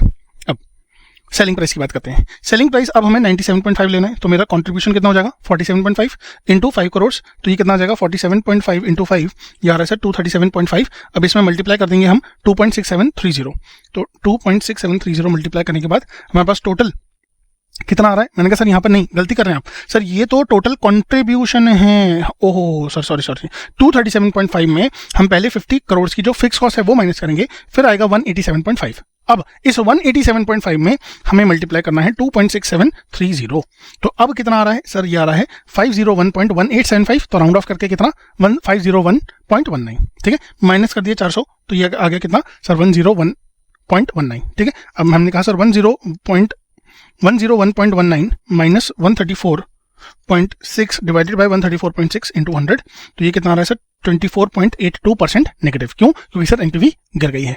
इसी तरीके से हमें यहाँ पर भी करना है, जहाँ पर वेरिएबल कॉस्ट मेरी बढ़ गई थी। तो 100 माइनस 51.25 ये मेरा आ जाएगा 48.75 इंटू 5 करोड़। तो ये आ जाएगा सर कंट्रीब्यूशन में से माइनस किया हमने फिक्स कॉस्ट, तो ये आ जाएगा 193.75 मल्टीप्लाई किया 2.6730 से, तो ये कितना आ जाएगा सर 517.79, दैट इज 517.89 माइनस किया इनिशियल कैपिटल कॉस्ट 400 की, और ये कितना आ जाएगा सर 117.89। अब यहाँ पर जो चेंज है वो परसेंटेज चेंज कैसे निकाला, तो 117.89 माइनस 134.6 डिवाइडेड बाय 134.6 इंटू 100, जो कि आ रहा है नेगेटिव 12.41%। ठीक है, चलिए इसी तरीके से अगर हम फिक्स कॉस्ट की बात करें तो यहां तक तो 250 करोड़ सेम रहेगा, माइनस करेंगे 51.25 तो यह आ जाएगा 198.75। इसके बेसिस पर मेरी total present value of net cash inflows कितना आ जाएगा 531.26 माइनस 400, तो ये मेरा सर एनपीवी आ जाएगा 131.26। अब इसमें चेंज निकाला तो ये ओनली 2.48% नेगेटिव आ रहा है। ठीक है ना, तो लीस्ट चेंज कहाँ आ रहा है, मैंने कहा सर जब हमने फिक्स कॉस्ट को एडवर्सली चेंज किया था 2.5% से। अब अगर हम अपने यूनिट्स को ही कम कर देते हैं, ठीक है ना, तो यूनिट्स कितने हो जाएंगे 4.875। तो 5 करोड़ पर, तो 50 रुपए पर यूनिट के कंट्रीब्यूशन इंटू 4.875, तो मेरा टोटल कंट्रीब्यूशन आ रहा है 243.75 माइनस 50 रुपीज। तो मेरा जो टोटल कैश इनफ्लोज आ रहा है, नेट कैश इनफ्लोज वो आ रहा है 193.75, मल्टीप्लाई किया इसको 2.6730 से, तो ये सर सेम आ रहा है इस ऑप्शन से। तो आंसर भी हमारा सेम ही आएगा सर 12.41 नेगेटिव %। ठीक है ना, चलिए तो हमने बोला कि जो सबसे ज्यादा सेंसिटिव वेरिएबल है वो कौन सा है, सेलिंग प्राइस, क्योंकि यहां पर 2.5% के चेंज से सबसे ज्यादा चेंज आ रहा है एनपीवी के अंदर। ठीक है, the above table shows that by changing one variable at a time by 2.5% while keeping others constant, the impact in the percentage in terms of NPV of the project can be calculated. Thus, the change in selling price has the maximum effect on the NPV by how much 24.82%. ठीक है, चलिए अब इन्होंने ये भी पूछा था कि आप क्रिटिकली एग्जामिन कीजिए कि क्या जो सेंसिटिविटी एनालिसिस है वो बढ़िया है या नहीं। ठीक है ना, तो हमने क्या बोला sir, critically analyse the sensitivity analysis as a method of incorporating risk and capital budgeting decisions. तो यहां पर अपने को क्या अप्रोच रखनी है, मैंने कहा सर सबसे पहले तो आप थोड़ा सा उस कॉन्सेप्ट को एक्सप्लेन कर दीजिए, फिर उसके जो एडवांटेजेस हैं और जो उसके डिसएडवांटेजेस हैं ये आप डिस्कस कर दीजिए। तो हमारा ये जो क्वेश्चन है थ्योरी वाला ये हमारा पूरा हो जाएगा। सर इससे ये भी समझ में आया कि सिर्फ प्रैक्टिकल के ऊपर ध्यान देकर बात नहीं बनेगी, थ्योरी चैप्टर्स इक्वली इंपॉर्टेंट हमें दिखाई दे रहे हैं इस पर्टिकुलर सर आरटीपी के थ्रू, है ना। चलिए तो हमने कहा सर एक बार आइए आंसर्स पढ़ लेते हैं। तो हमने कहा सर एडवांटेजेस डिसएडवांटेजेस दिए हुए हैं और हमें सर बोला गया कि भाई आपको क्रिटिकली जो एनालाइज करना था वो हमने यहाँ पर कर लिया। ठीक है ना, तो ये पार्ट नंबर 3 बनना चाहिए था, इसमें इन्होंने इसको अलग से नहीं लिखा है तो हम इसको अलग से लिख लेते हैं। तो ये पार्ट नंबर 3 है, ठीक है ना, पार्ट नंबर 3। ठीक है, चलिए तो यहां दोस्तों हमारा ये जो 8th क्वेश्चन था वो भी कंप्लीट हो चुका है। अब हम चलते हैं अपने 9th क्वेश्चन के ऊपर, जो कि हमारा इंटरेस्ट रेट रिस्क मैनेजमेंट से जुड़ा हुआ है। अब यहां पर भी जब आप देखेंगे तो आपको लगेगा सर ये तो सबसे बेसिक क्वेश्चन इन्होंने पूछ लिया है ना। चलिए आइए देखते हैं कौन सा क्वेश्चन है, क्या कह रहा है क्वेश्चन। और सर जो आप इसको इतना इजी बता रहे हो, तो इंटरेस्ट रेट रिस्क मैनेजमेंट के अंदर क्वेश्चन है, A incorporation and B incorporation intend to borrow $2 lakh and $2 lakh in yen. Sir ये बहुत इंपॉर्टेंट है, अगर आपने यहां पर गलती कर दी पढ़ने में तो आपका पूरा क्वेश्चन गलत हो सकता है, ठीक है ना। तो पहली लाइन ही आपके पूरे क्वेश्चन को सर बेड़ा गर्क कर सकती है। तो आइए सर इस बात का ध्यान रखना है, और इसलिए हम क्या करने वाले हैं सर, हम यहाँ पर अपना एक डायग्राम बनाएंगे। तो ए इनकॉर्पोरेशन है अपने पास और बी इनकॉर्पोरेशन है अपने पास। ये चाहते तो हैं डॉलर बोरो करना, और ये क्या चाहते हैं सर, ये इक्विवेलेंट डॉलर बोरो करना चाहते हैं 2 लाख का, बट येन में बोरो करना चाहते हैं। तो क्या बोला, येन बोरो इक्विवेलेंट टू $2 lakhs, ठीक है ना। तो इस बात को समझना बहुत इंपॉर्टेंट है। तो इनकी विश जो है, जो ये चाहते हैं, वो येन बोरिंग है, ठीक है। अब आइए आगे चलते हैं। इन्होंने बोला respectively for a time horizon of 1 year, तो 1 साल के लिए बोरो करना चाहते हैं। The prevalent interest rates are as follows. Company A incorporation को येन लोन मिलेगा 5% पे, डॉलर लोन मिलेगा 9% पे। तो यहां पर हमने ये देखा कि भाई ये जो ए इनकॉर्पोरेशन है वो 4% से बेनिफिशियल है, ठीक है ना, येन बोरिंग में, ठीक है। अच्छा, इसी तरह हमने जब देखा बी इनकॉर्पोरेशन को, तो येन लोन सस्ता मिल रहा है और डॉलर लोन थोड़ा सा महंगा मिल रहा है। तो यहां पर भी हम देख पा रहे हैं कि सर 1% बेनिफिशियल है B company in yen borrowing only. तो मैंने कहा सर जब ए को बहुत सस्ते में in comparison to B yen loan मिल सकता है, तो क्यों ना हम एक काम करें, अगर क्वेश्चन में आगे ये स्वैप की बात करते हैं, करेंसी स्वैप की बात करते हैं, तो कहीं ना कहीं हमें येन लोन प्रोवाइड करना चाहिए या फोर्स करना चाहिए ए को कि भाई तुम एक काम करो, तुम्हें डॉलर लोन चाहिए माना, बट तुम येन बोरोइंग करो, है ना। तो हम क्या कहेंगे, ए इनकॉर्पोरेशन को करना क्या चाहिए, शुड बोरो येन। और इसको क्या करना चाहिए सर, ऑब्वियसली इसके पास तो और कोई चांस बचेगा ही नहीं, क्योंकि ये येन कर रहा है, तो स्वैप, करेंसी स्वैप के चक्कर में यहां पर इसको शुड बोरो डॉलर्स, है ना, ठीक है। आइए आगे चलते हैं, क्वेश्चन को पढ़ते हैं।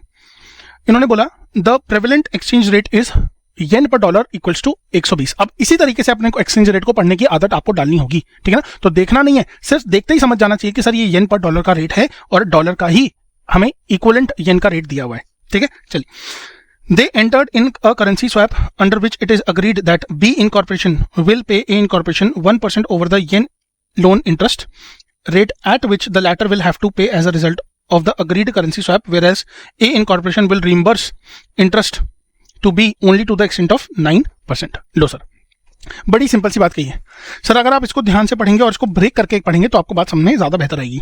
B will pay A, तो हमने कहा सर B A को पे करेगा कितना, तो इन्होंने लिखा 1% ओवर येन लोन इंटरेस्ट। तो येन का लोन इंटरेस्ट कितना था, ए को जो मिल रहा वो था 5%। तो हमने कहा सर, हमने बोला 1% प्लस 5%, और येन बोरिंग पे ए को कितना देना है, 5, ठीक है ना। ये बात समझ में आ गई, हाँ सर ये बात समझ में आ गई।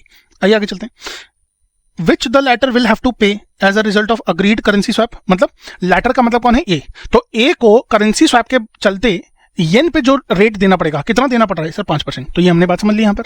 अच्छा, इसी के ठीक opposite A will reimburse to B only to the extent of 9%। वो कहेगा भाई इस करेंसी स्वैप की वजह से मुझे डॉलर के लोन पर कितना देना पड़ रहा है, ना कितना देना होता सर, 9% देना होता। अगर ये करेंसी स्वैप नहीं होता तो ए इनकॉर्पोरेशन को डॉलर बोरो करना था 2 लाख, और उस पर कितना रेट इसको मिलता, 9% का। तो मैंने कहा सर 9% ही वो देगा। वो कह रहा है भाई मैं ज्यादा बेनिफिशियल हूं और इस करेंसी स्वैप के चलते मुझे येन बोरो करना पड़ रहा है जहां मुझे डॉलर करना था। तो जितना मैं डॉलर लोन के ऊपर रेट पे करता उतना ही मैं आपको भी दूंगा, उससे मुझे फर्क नहीं है कि आपको क्या कॉस्ट पड़ रही है। तो ए इनकॉर्पोरेशन बी को कितना देगा, ओनली 9%, ओनली 9%, ठीक है। तो बी इनकॉर्पोरेशन को कितना पड़ेगा वो, तो मैंने कहा सर बी इनकॉर्पोरेशन अगर डॉलर बोरो करेगा तो उसको 10% देना पड़ेगा। तो मैंने कहा सर हमें उससे फर्क नहीं पड़ रहा था ना, है ना, हम कौन थे सर, ए। तो हम कह रहे हैं कि भाई हमें फर्क नहीं पड़ता, हम तो आपको उतना ही देंगे जितना मुझे डॉलर लोन पे देना पड़ता, ठीक है। अब ये बात आ गई, ये हमारा डायग्राम बनके तैयार हो चुका है। अब आइए हम पढ़ते हैं कि सर क्या इसकी रिक्वायरमेंट है। Keeping the exchange rate invariant इसका मतलब एक्सचेंज रेट में कोई तब्दीली नहीं होगी। Assess and analyse the opportunity gain और loss component of the ultimate outcome resulting from the designed currency swap. ठीक है, तो मैंने कहा सर इसको करने के दो तरीके हैं, एक है एब्सोल्यूट वैल्यू के बेसिस पर और एक है इंटरेस्ट के बेसिस पर। सर इंटरेस्ट के बेसिस पर हमें यहाँ पर नहीं बोला है क्योंकि यहाँ पर हमें गेन और लॉस कंप्यूट करने को बोला है। ठीक है, तो आइए अगर हम वैसे देखें सर दूसरा तरीका, तो ए क्या क्या दे रहा है और बी को क्या क्या देना पड़ रहा है। तो एक ए इनकॉर्पोरेशन बोरिंग कॉस्ट, तो हमने कहा सर ए इनकॉर्पोरेशन को बोरिंग कॉस्ट क्या पड़ रही है, तो मैंने कहा सर उसको 5 देना पड़ रहा है, 9 देना पड़ रहा है। तो 5 + 9 माइनस मिल कितना रहा है 6, तो मैंने कहा सर इसको कितना पड़ जाएगा, तो 14 - 6 इट इज 8%। ठीक, चलिए अच्छा इसी तरह बी इनकॉर्पोरेशन को क्या देना पड़ रहा है, बी इनकॉर्पोरेशन की बोरिंग कॉस्ट क्या पड़ेगी, तो मैंने कहा सर ये 10 दे रहे हैं और ये 6 दे रहे हैं, मिल इनको कितना रहा है 9, है ना, मिल इनको कितना रहा है 9, देखिए 9 मिल रहा है, 6 दे रहे हैं और 10 दे रहे हैं, तो 10 + 6 कितना हो जाएगा 16 - 9 ये कितना हो जाएगा 7%। ठीक है ना, तो कुल मिला के दोनों कितना दे रहे हैं सर 15%। वर्सेस अगर मैं देखूं अगर ये डॉलर बोरो करते तो इनको क्या रेट पड़ता, तो मैंने सर डॉलर पे इनको 9% का लोन देना रेट इंटरेस्ट देना पड़ता और इनको येन के लोन पर कितना देना पड़ता, तो येन के लोन पर इनको 8 देना पड़ता, तो 8 देना पड़ता। ठीक है ना, तो 8 से ज्यादा कंपैरेटिव 7 बेहतर और 9 से कंपैरेटिवली 8 बेहतर। ठीक है, तो इस करेंसी स्वैप के चलते मेरी इंटरेस्ट कॉस्ट भी कम हुई है। ठीक है ना, अब इसी को दिखाने का तरीका क्या है, मैंने कहा सर दूसरा तरीका है, आइए जो कि हम अपने सोल्यूशन में देखेंगे।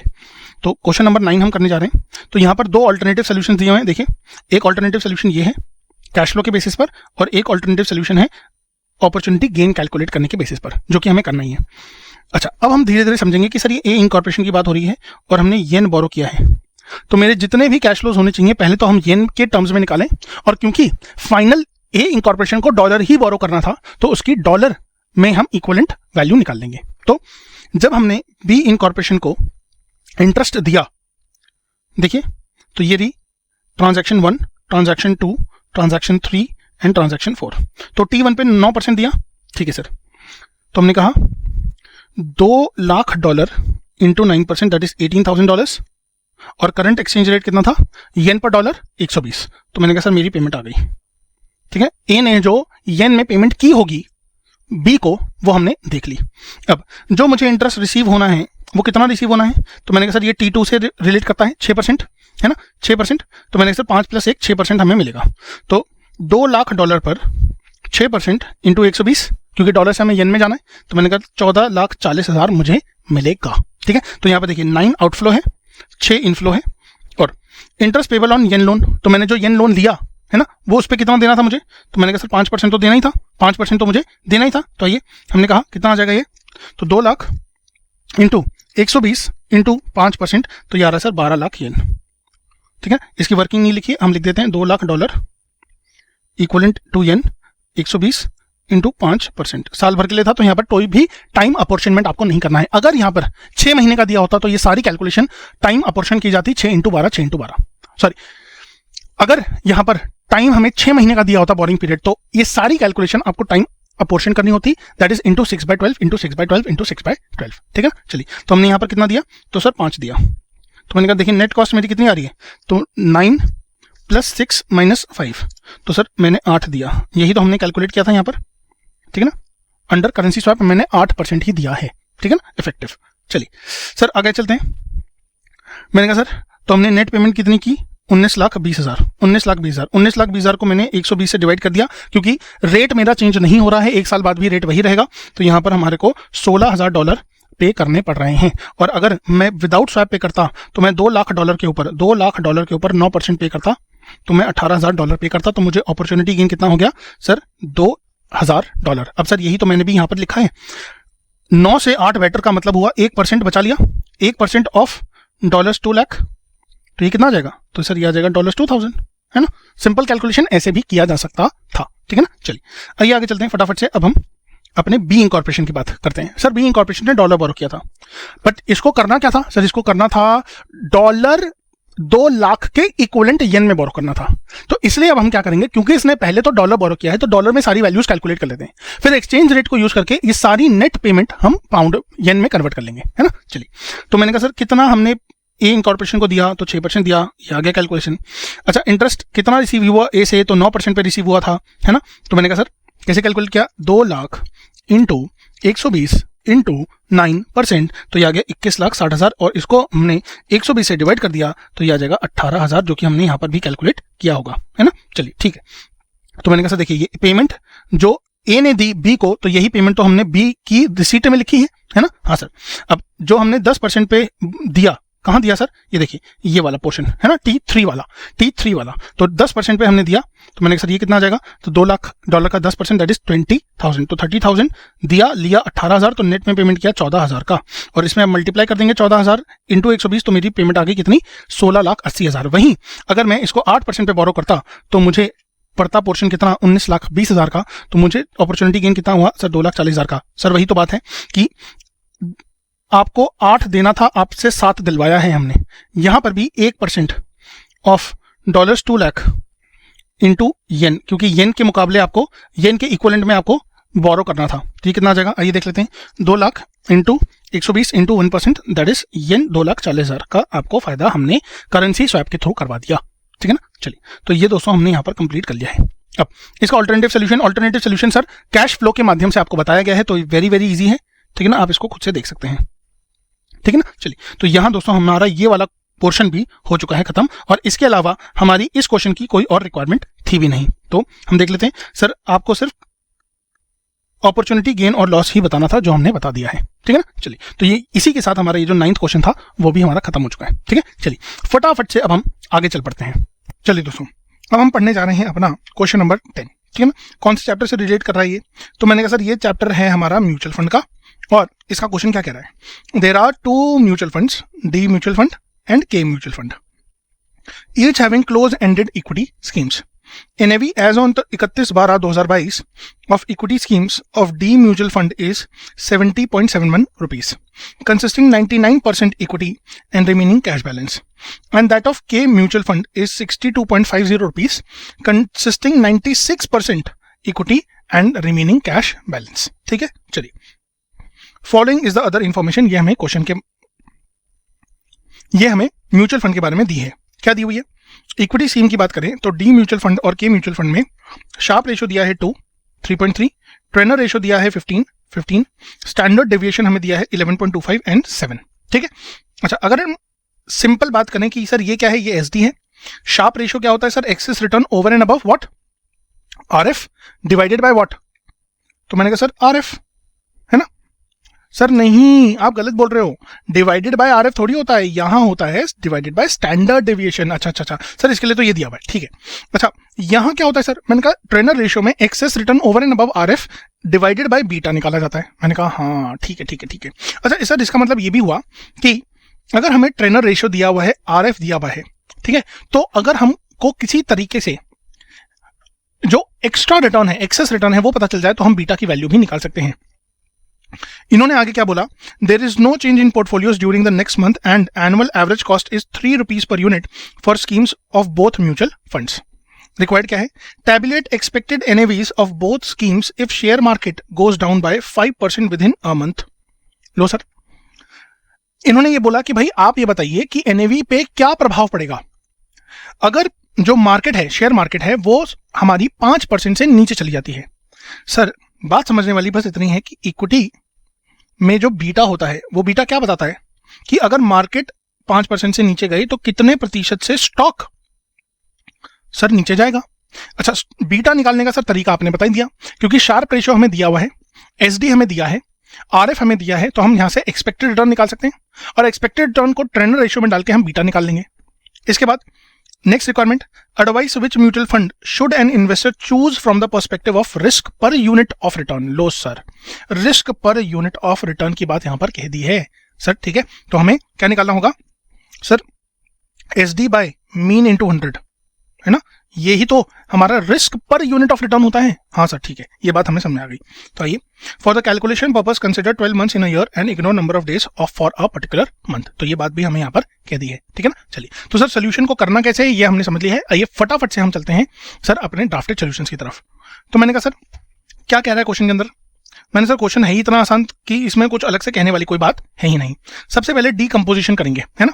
तो डीकंपोजिशन का मतलब क्या हुआ सर, एनएवी का एक हिस्सा हमारा इक्विटी है और एक हिस्सा हमारा कैश एंड बैंक है।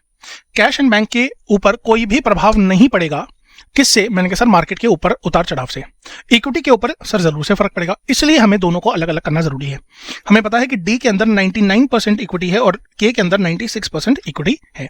तो पहले हम लोगों ने एनएवी लिखी, उसका परसेंटेज इक्विटी लिखा और यहां पर हमने इक्विटी एलिमेंट निकाल लिया।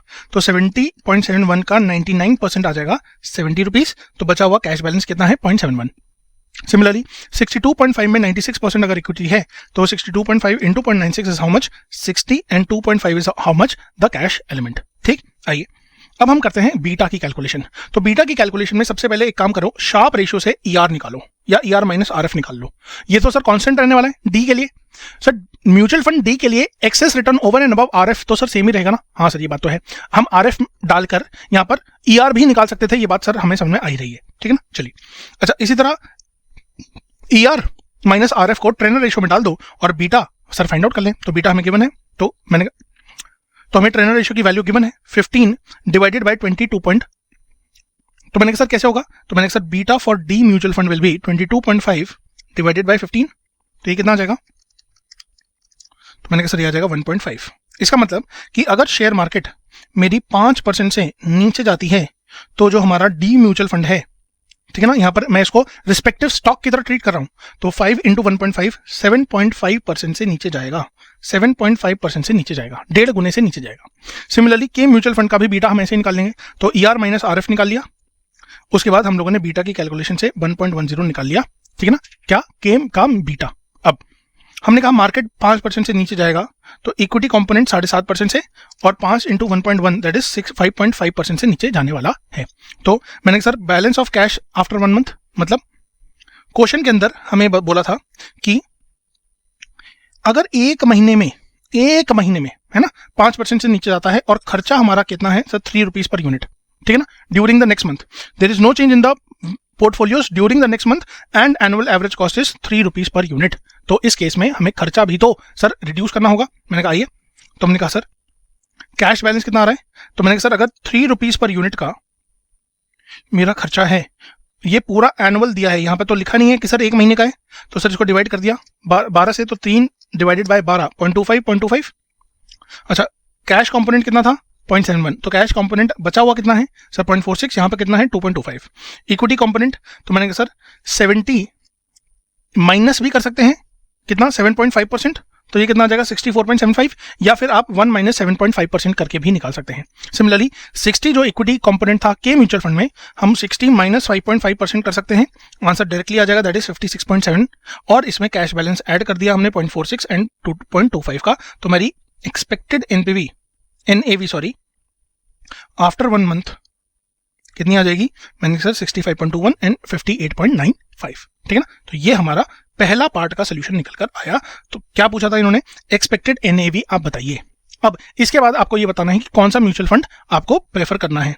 तो मैंने कहा सर, इन्होंने बोला ईआर माइनस आरएफ हमें दिया हुआ है, आरएफ हमें दिया हुआ है, एक्सपेक्टेड रिटर्न कितना आ जाएगा 29.5, स्टैंडर्ड डिविएशन कितना है सर 11.25। तो मैंने क्या कहा था SD divided by mean into 100 करके हमें निकालना है ना। तो मैंने कहा सर ये क्या आ जाएगा, तो ये risk per unit of return is 11.25 divided by 29.5 into 100 is how much, 0.38 भी बोल सकते हैं, या मैं बोल सकता हूँ 38%, 38.13 या 14% मैं बोल सकता हूँ। ठीक है ना, तो risk is 38.14% of the total return for D mutual fund.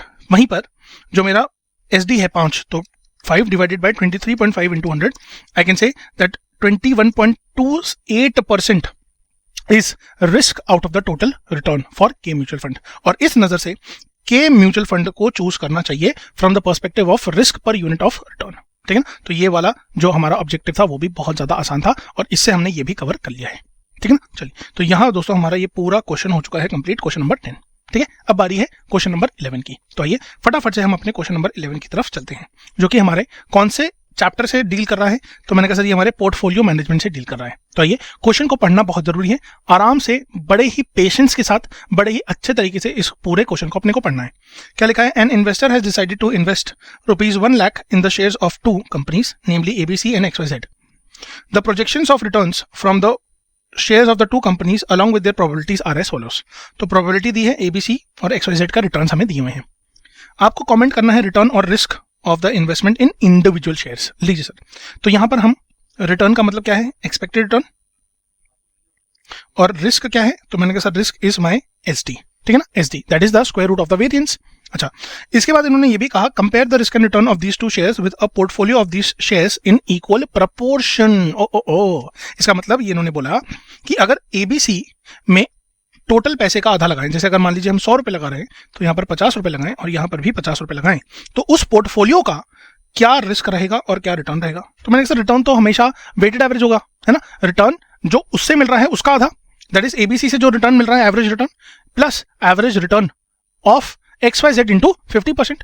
Risk को कैलकुलेट करने के लिए हमें एक फॉर्मूला यूज करना पड़ेगा, और फॉर्मूला क्या होता है sir, SD of the portfolio is nothing but the square root, है ना, ऑफ व्हाट। तो मैंने कहा sir weight square into variance plus weight square into variance plus 2 into weight into cov AB, या फिर इसको हम ऐसे भी तो लिख सकते हैं ना, R that is correlation coefficient into SD of A into SD of B, है ना, ये भी तो लिखते हैं, है ना। हाँ सर, ये फॉर्मूला तो आपसे ने सही लिख दिया है सर, इससे भी हमें समझ आ गया कि क्या करना है। अच्छा, इन्होंने बोला कि आप ये भी बताइए कि अगर आपको मिनिमम रिस्क पोर्टफोलियो बनाना हो तो क्या प्रोपोर्शन रहने वाला है। तो मैंने कहा सर ये तो सारे बच्चों वाले क्वेश्चन पूछ रहा है RTP में, है ना, कोई भी क्वेश्चन ऐसा अभी तक हमें नहीं देखने को मिला कि जहां पर हमारे बहुत ही ज्यादा टफ क्वेश्चंस देखने को मिल रहे हो, है ना। चलिए, तो मैंने कहा सर यहाँ तो कैलकुलेशन लेबर इंटेंसिव है सारे, है ना, क्वेश्चंस। तो आइए सबसे पहले हम एक अपनी टेबल बनाएंगे। अब सर टेबल में हमें याद है कि जब भी हम पढ़ाई कर रहे थे तो जब भी हमें यहाँ पर SD निकालना होता है ना, तो हम क्या करते हैं, सबसे पहले हम यहाँ पर सर प्रोबेबिलिटी लिखते हैं, ठीक है ना, प्रोबेबिलिटी को हम P लिखते हैं, यहाँ पर हम एक्सपेक्टेड रिटर्न लिखते हैं जिसको हम X डिनोट करते हैं, फिर हम यहाँ पर PX निकालते हैं और इससे X बार आता है, ठीक, फिर हम यहाँ पर X माइनस X बार करते हैं, फिर हम यहाँ पर P into X minus X बार का होल स्क्वायर भी करते हैं, ठीक है। अच्छा, अगर दो सिक्योरिटीज दी होती हैं और मुझे उसमें कॉव AB निकालना होता है तो मैंने कहा सर थोड़ा सा तरीका अलग है,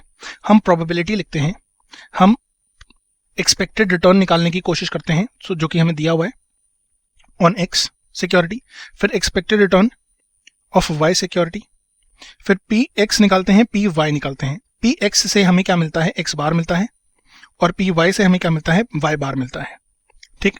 अच्छा, इसके बाद हम यहाँ पर X माइनस X बार निकालते हैं, Y माइनस Y बार निकालते हैं, फिर हम P into X minus X bar whole square निकालते हैं। अब क्योंकि हमारे पास जगह कम होती है तो मैंने आपको समझाया भी हुआ है, ठीक है ना, तो हम क्या करते हैं सर यहीं पे निकाल लेते हैं X माइनस X बार का होल स्क्वायर इंटू P।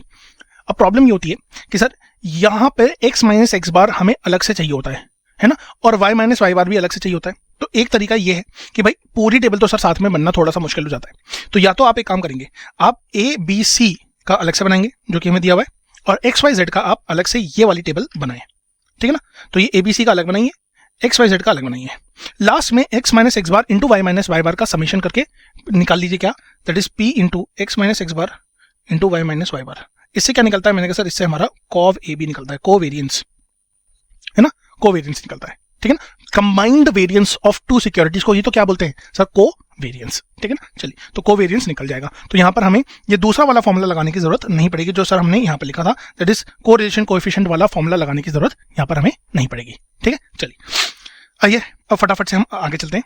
तो मैंने कहा देखते हैं, तो पहले का देखिए यहाँ पर क्या किया सर, ABC और XYZ का हमने क्या निकाल लिया यहाँ पे sir, probability that is PX निकाला और PY निकाल लिया। तो देखिए ये भी आप कर सकते हैं, है ना, आप अलग अलग से पहले छोटा छोटा पार्ट्स में तोड़ सकते हैं। अब इससे हमें X बार मिला, इससे हमें Y बार मिला, तो हमने क्या किया सर, यहाँ पर X माइनस X बार कैलकुलेट किया, यहाँ पर Y माइनस Y बार कैलकुलेट किया और उसका होल स्क्वायर भी ले लिया। अच्छा नहीं सॉरी, यहाँ पर पहले इन्होंने X माइनस X बार का होल स्क्वायर ही किया, फिर यहाँ पर क्या किया, तो मैंने कहा सर यहाँ पर P into X minus X बार का होल स्क्वायर किया, जो कि हम एक ही साथ कर सकते थे। जब हमने यहाँ पे कर ही लिया था तो ये वाला स्टेप कैलकुलेट करने की जरूरत नहीं थी, ये एक्स्ट्रा कैलकुलेशन हम नहीं करेंगे एग्जामिनेशन में क्योंकि अपना टाइम बहुत कीमती है।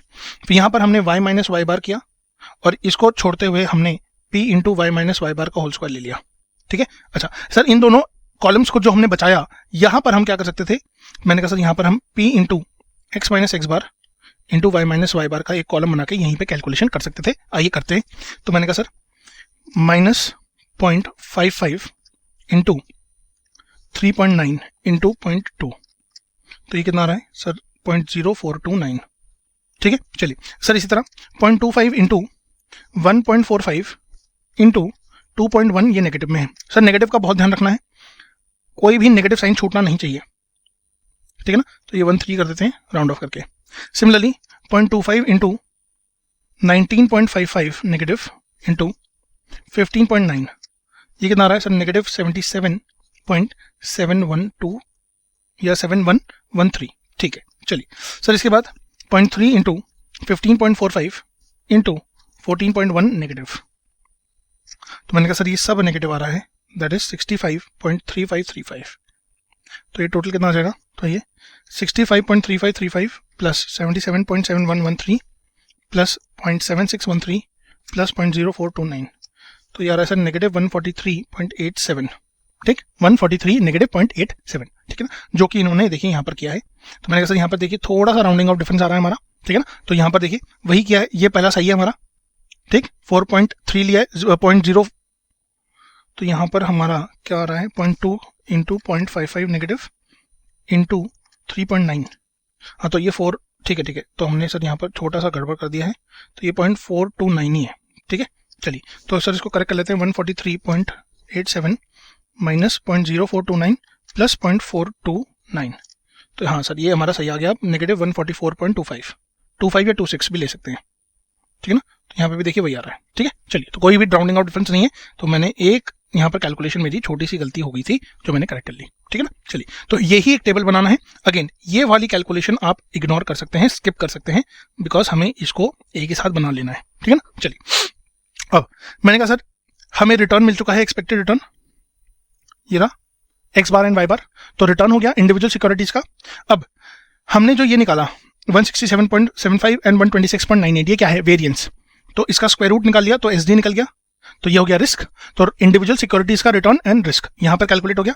अब आते हैं सर पोर्टफोलियो के ऊपर, तो पोर्टफोलियो में हमने 0.5 इन्वेस्टमेंट किया था, तो वेरिएंस ऑफ द पोर्टफोलियो क्या है सर, स्क्वायर रूट हटा दो, बाकी सारा फॉर्मुला तो वही लिखा है, दैट इज वेट का square into variance plus weight का square into variance plus 2 into weight into cov A B क्या निकाला हमने, that is covariance of A and B क्या है यहाँ पर A B C and X Y Z, जो कि आ रहा है नेगेटिव 144.25, तो यहाँ पर वेरिएंस ऑफ द पोर्टफोलियो कितना आ रहा है टोटल हमारे पास 1.5575। अब सर जो समझने वाली बात यह है कि कोवेरिएंस आपको क्या बताता है, सर कोवेरिएंस यही तो बताता है कि अगर एक सिक्योरिटी ऊपर जाएगी और अगर कोवेरिएंस नेगेटिव है तो दूसरी सिक्योरिटी नीचे जाएगी, ठीक है ना। तो ये दोनों को आपस में बैलेंस आउट करेगा और जो रिटर्न की स्टेबिलिटी रहेगी वो कहीं ना कहीं सेम रहने वाली है। तभी तो आप देखिए इन दोनों की जो इंडिविजुअल रिस्क आ रहे थे वो काफी ज्यादा थे, पर जहां हमने इन दोनों को मिला दिया वहां पर मेरा जो रिस्क आ रहा है, ठीक है ना, SD of the portfolio is only 1.25%, is only how much 1.25%, ठीक है ना। चलिए तो यहाँ दोस्तों हम लोगों ने ये काम कर लिया है और ERP तो वेटेड एवरेज होगा ही, ये मैंने बात पहले से बोली थी। तो 12.32% के रिटर्न पर मुझे रिस्क कितना फेस करने को मिल रहा है, सिर्फ एंड सिर्फ 1.25%, ठीक है ना। तो ये हमने यहाँ पर काम कर लिया है। अब मिनिमम रिस्क पोर्टफोलियो सिर्फ फॉर्मुला लगाना है, तो फॉर्मुला हमने लगा लिया है सर, ठीक है, वेरिएंस ऑफ एक्स। अब ये क्या है, मैंने कहा सर एक्स और जो ए है आपको इस बात को ध्यान रखना पड़ेगा, तो हमने सर इसको याद करने का क्या तरीका था, दूसरे का वेरिएंस माइनस को वेरिएंस डिवाइडेड बाय वेरिएंस दोनों का ऐड करा माइनस किया को वेरिएंस ऑफ दोनों का, ठीक है ना। तो variance of X Y Z minus cov A B C and X Y Z whole divided by sir X का वेरिएंस और ए बी सी का वेरिएंस दोनों ऐड किया माइनस किया 2 इंटू कॉव ए बी, ठीक है ना, ए बी, ठीक है ना। तो इस बात का ध्यान रखना है, ये फॉर्मुला आप गलत ना इंप्लीमेंट कर दें। फॉर्मुला याद रखना अलग बात है सर, उसमें वैल्यूज डालना अलग बात होती है, ठीक है। तो हमने कहा सर परसेंटेज आ जाएगा एबीसी का, तो ए का आ गया 46.5 और यहाँ पर हमारे पास दूसरे का ऑटोमेटिकली आ जाएगा कितना 53.50, that is 1 minus weight of ABC. अच्छा दूसरी बात आपको ये भी ध्यान रखनी चाहिए कि जब हम मिनिमम रिस्क पोर्टफोलियो का फॉर्मुला लगाते हैं तो यहाँ पर किसका वेट निकलता है ये आपको ध्यान रखना चाहिए। तो हम दूसरे का जब वेरिएंस ले रहे हैं तो निकलेगा किसका, मैंने कहा सर पहली वाली सिक्योरिटी का, ठीक है। तो ये बात आपको ध्यान रखनी है। चलिए सर इसी के साथ हमारा ये जो क्वेश्चन है क्वेश्चन नंबर 11 वो हो जाता है पूरा का पूरा कंप्लीट, ठीक है। अब हम आते हैं अपने कौन से क्वेश्चन के ऊपर, तो मैंने कहा सर ये आ रहा है हमारे पास अब सिक्योरिटी वैल्यूएशन का question, that is question number 12, ठीक है। तो मैंने कहा सर हम लगातार देख रहे हैं कि क्वेश्चंस काफी ज्यादा आसान पूछे गए हैं इस आरटीपी में, ठीक है। और इससे हमें समझ में आ रहा है कि कहीं ना कहीं हो सकता है कि या तो एफएम का आने वाला पेपर थोड़ा नॉर्मल मीडियम टोन में होगा या तो सर डिफिकल्ट होगा। इजी होने का कोई चांस नहीं है। आप प्लीज इस बात को अपने मन से आज ही निकाल दीजिए। भले ही आरटीपी आपकी आसान है, इससे हमें कोई मतलब नहीं है सर, तैयारी हमें सारे extreme level high difficult questions की भी करनी है। ठीक है, चलिए। Mister Amit is happy with the investment in a company as it is paying good dividend for the last few years. Last year it paid a dividend of ₹2 per share, that is D0. आगे, the share is currently trading at ₹150 per share, that is the current market price. He is of view that if he applies a dividend discount model, the share is undervalued. As a financial expert, examine his view that dividend discount model represents the fair value. तो यहां पर फिर से crude concept को test कर लिया है। आप ये बताइए कि क्या dividend discount model fair value represent करता है या नहीं, ये आपसे पूछा गया। फिर इन्होंने बोला, you being an expert is required to evaluate the market value of the share of the company. Market value बताने के लिए हमें PAT, equity capital, par value of share, debt ratio of the company, long run growth rate of the company, beta बताया है, RF बता दिया है, market के रिटर्न बता दिए हैं, कैपिटल एक्सपेंडिचर पर शेयर बता दिया है, डेप्रिसिएशन पर शेयर बता दिया है, चेंज इन वर्किंग कैपिटल पर शेयर भी बता दिया है। लीजिए सर इससे ज्यादा आसान क्या ही होगा, इससे ज्यादा आसान क्या ही होगा कि यहां पर हमें FCFE अप्रोच अपनाना है, FCFE अप्रोच बनाना है। सर FCFE बनाना है, मैंने कहा क्यों? क्योंकि दोस्तों market value of the share पूछा है, यहां पर market value of the company पूछा जाता तो हम यहां पर FCFF लगाते, that is the free cash flow to the firm का अप्रोच लगाते हैं। बट क्योंकि यहां पर इक्विटी शेयर की बात पूछी है तो यहां पर हम FCFE अप्रोच लगाने वाले हैं। ठीक है ना, चलिए तो आइए सर, बहुत ही आसान सा क्वेश्चन। FCFE अप्रोच तो प्योर कैलकुलेशन बेस्ड है, और डिविडेंड डिस्काउंट मॉडल क्या फेयर वैल्यू देता है ये आइए हम पढ़ते हैं।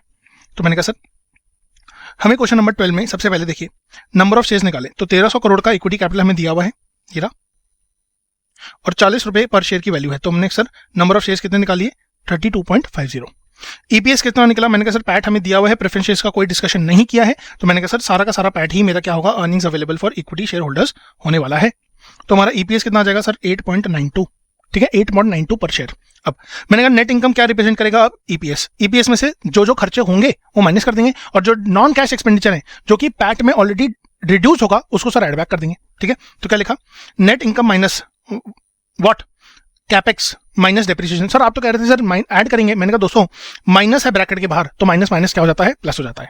ठीक है ना, इसके बाद चेंज इन वर्किंग कैपिटल भी हमें यहां पर क्या करना है, मैंने कहा सर हमें यहां पर लेस करना होगा। अब सर ये बातें तो सारी समझ में आ रही हैं, आप सबसे पहले मुझे सिर्फ इतना बताओ कि ये 1 - B, ये 1 - B क्या है ना। तो आइए, तो मैंने कहा सर इसको समझने का बहुत ही आसान तरीका है। क्या है तरीका, मैंने सर जब भी एक कंपनी के अंदर फंड्स होते हैं तो उसमें जैसे यहां पर इक्विटी है और यहां पर नॉन करंट लायबिलिटी में हम अज्यूम करके चल रहे हैं डेट होगा। ठीक है ना, क्योंकि प्रेफरेंस का जिक्र नहीं किया गया है।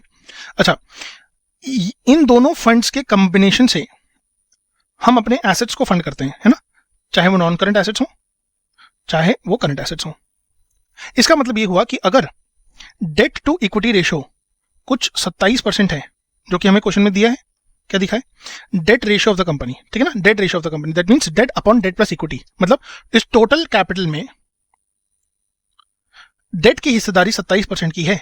तो मैंने कहा सर इसका मतलब ये हुआ कि आप ये कहना चाह रहे हैं कि ये वाला जो डेट पोर्शन है ये 27% है, और ये इक्विटी पोर्शन कितना है सर, 73%।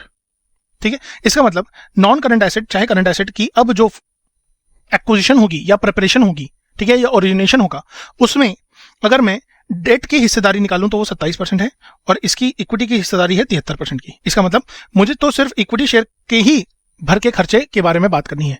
तो इसलिए मैंने क्या किया, मैंने हर कैपिटल एक्सपेंडिचर, हर चेंज इन वर्किंग कैपिटल के खर्चे में सिर्फ उतना हिस्सा लिया जो इक्विटी के हिस्से में आएगा। That is 1 - B is what, therefore B is यहां पर debt ratio, that is 1 - 0.27, that is 0.73, that is 73%। ठीक है ना, चलिए तो यहां पर दोस्तों हमने ये निकाल लिया।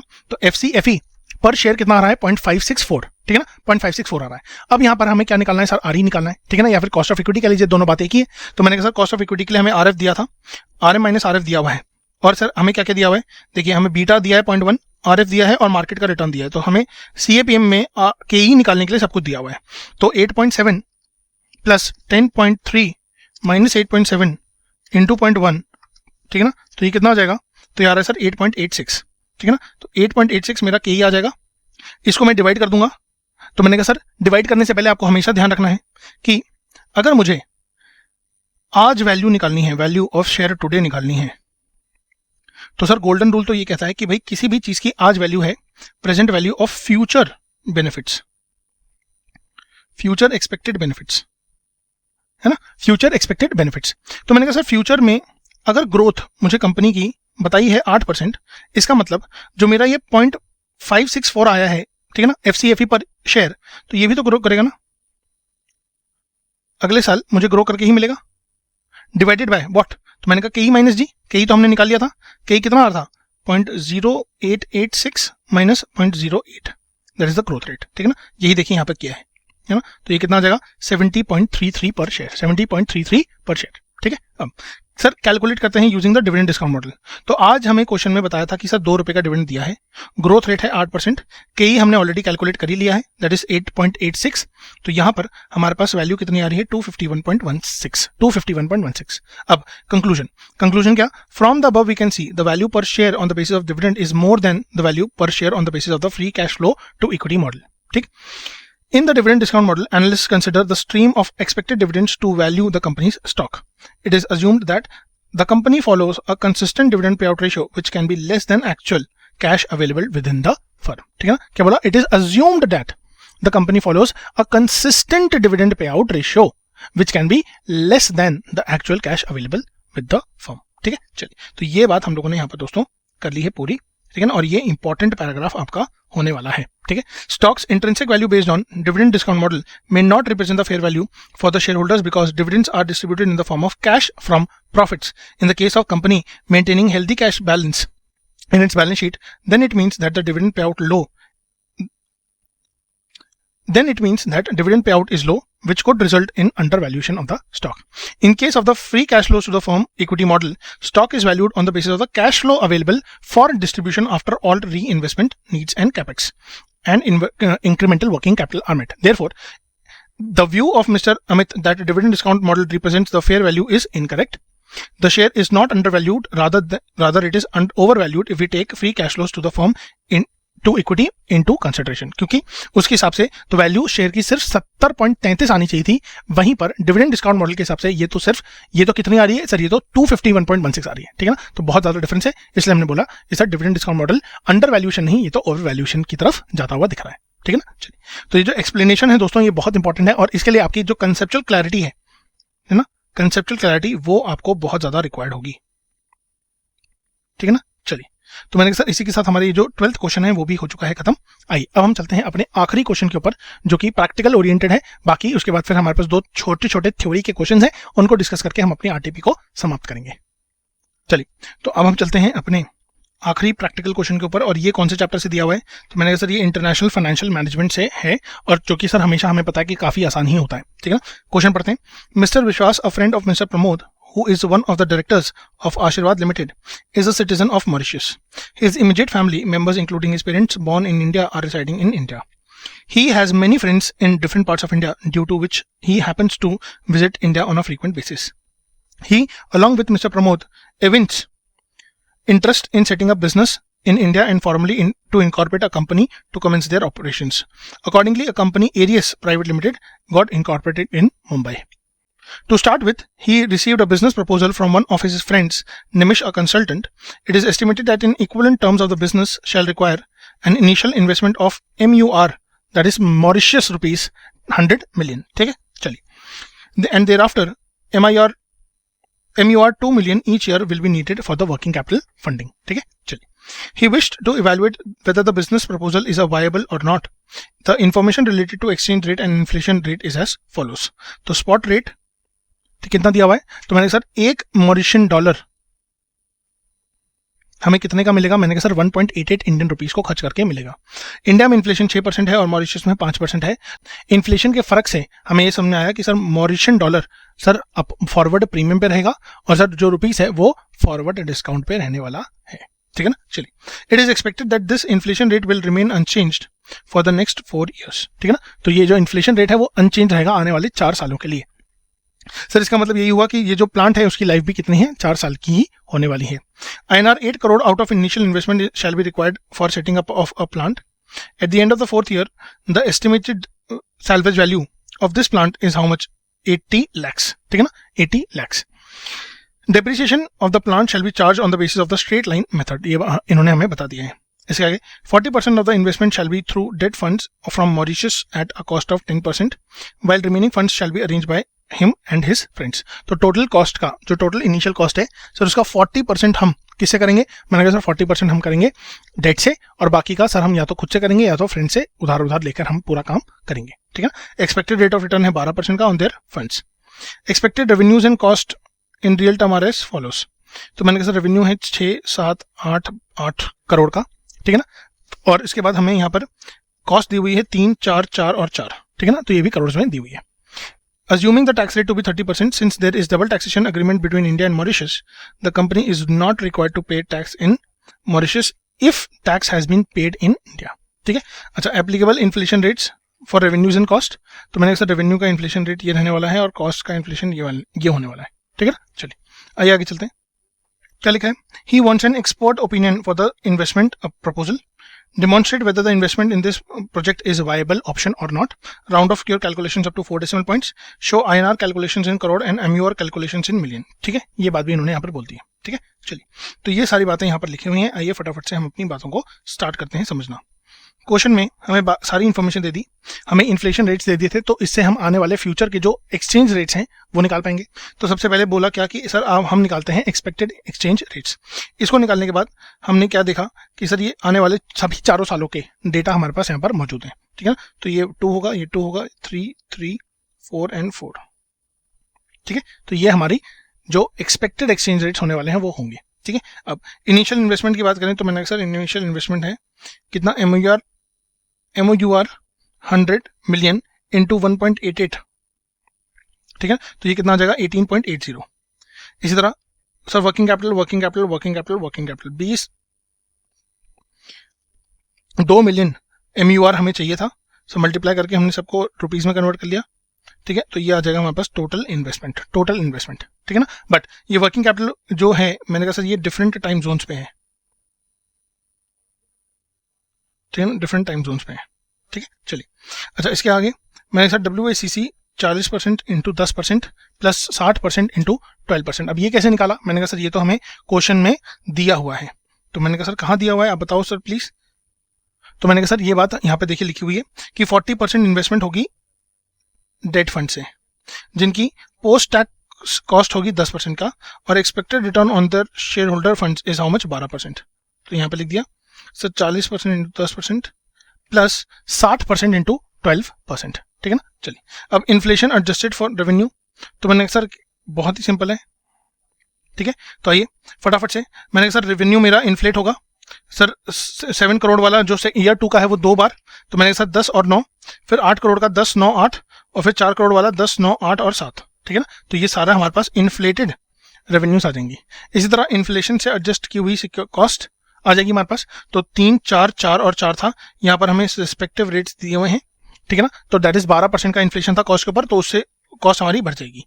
तो हमने कहा सर रेवेन्यू माइनस कॉस्ट किया, डेप्रिसिएशन किया, तो यहाँ पर पीबीटी कितना आ रहा है सर? पीबीटी आ रहा है 1440 करोड़, ठीक है। अब इसमें हमने टैक्स माइनस किया, टैक्स में से प्रॉफिट आफ्टर टैक्स माइनस किया, ठीक है, और यहाँ पर डिप्रिसिएशन आ गया, डिप्रिसिएशन को ऐड बैक कर दिया, ठीक है। यहाँ पर हमारे पास कैश फ्लोज आ जाएंगे। अब कैश फ्लोज में कुछ नहीं करना है, मैंने सर क्या करना है, मैंने कहा दोस्तों हमें एनपीवी की एक स्टेटमेंट बनानी है।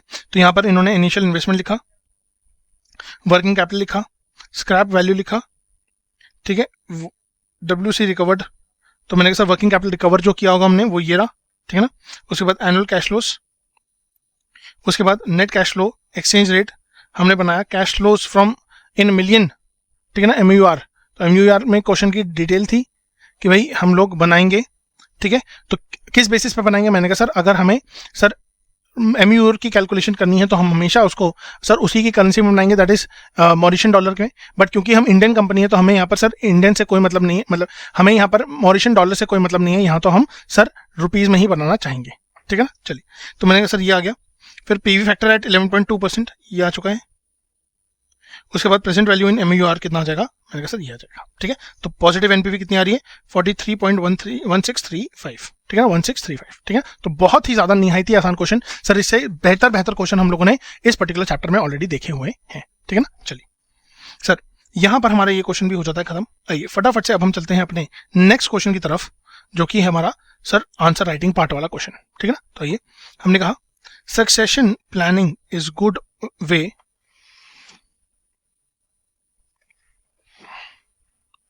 for companies to ensure that businesses are fully prepared to promote and advance all employees, not just those who are the management or executive levels.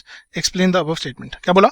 Succession is a way, ठीक है ना, but कौन सा way? A good way for companies कि वो जो businesses हैं वो सारे के सारे प्रिपेयर्ड हैं प्रमोट करने के लिए एंड एडवांस करने के लिए बाकी सभी इंप्लॉयज के लिए या बाकी सभी मैनेजमेंट में जितने भी पर्सन उन सभी के लिए क्या है सर, ये एक अच्छी बात है, ठीक है। तो क्या लिखा है, आइए। Succession planning is the process of identifying the critical position within the organization, the developing actions to assume those positions. A succession plan identifies future need of the people with the skills and potential to perform leadership goals, ठीक है ना। तो need for succession क्या है sir? Risk mitigation. तो पहला risk है risk mitigation, दूसरा है कॉस्ट रिमूवल, तीसरा है टैलेंट पाइपलाइन, दूसरा है कॉन्फ्लिक्ट रेजोल्यूशन मैकेनिज्म एंड चौथा है हमारा aligning the business objectives with the personal objectives, ठीक है। चलिए, तो यहां दोस्तों हमारा ये पूरा का पूरा 14 नंबर क्वेश्चन भी हो चुका है। अब आइए हम चलते हैं अपने 15th नंबर क्वेश्चन की तरफ।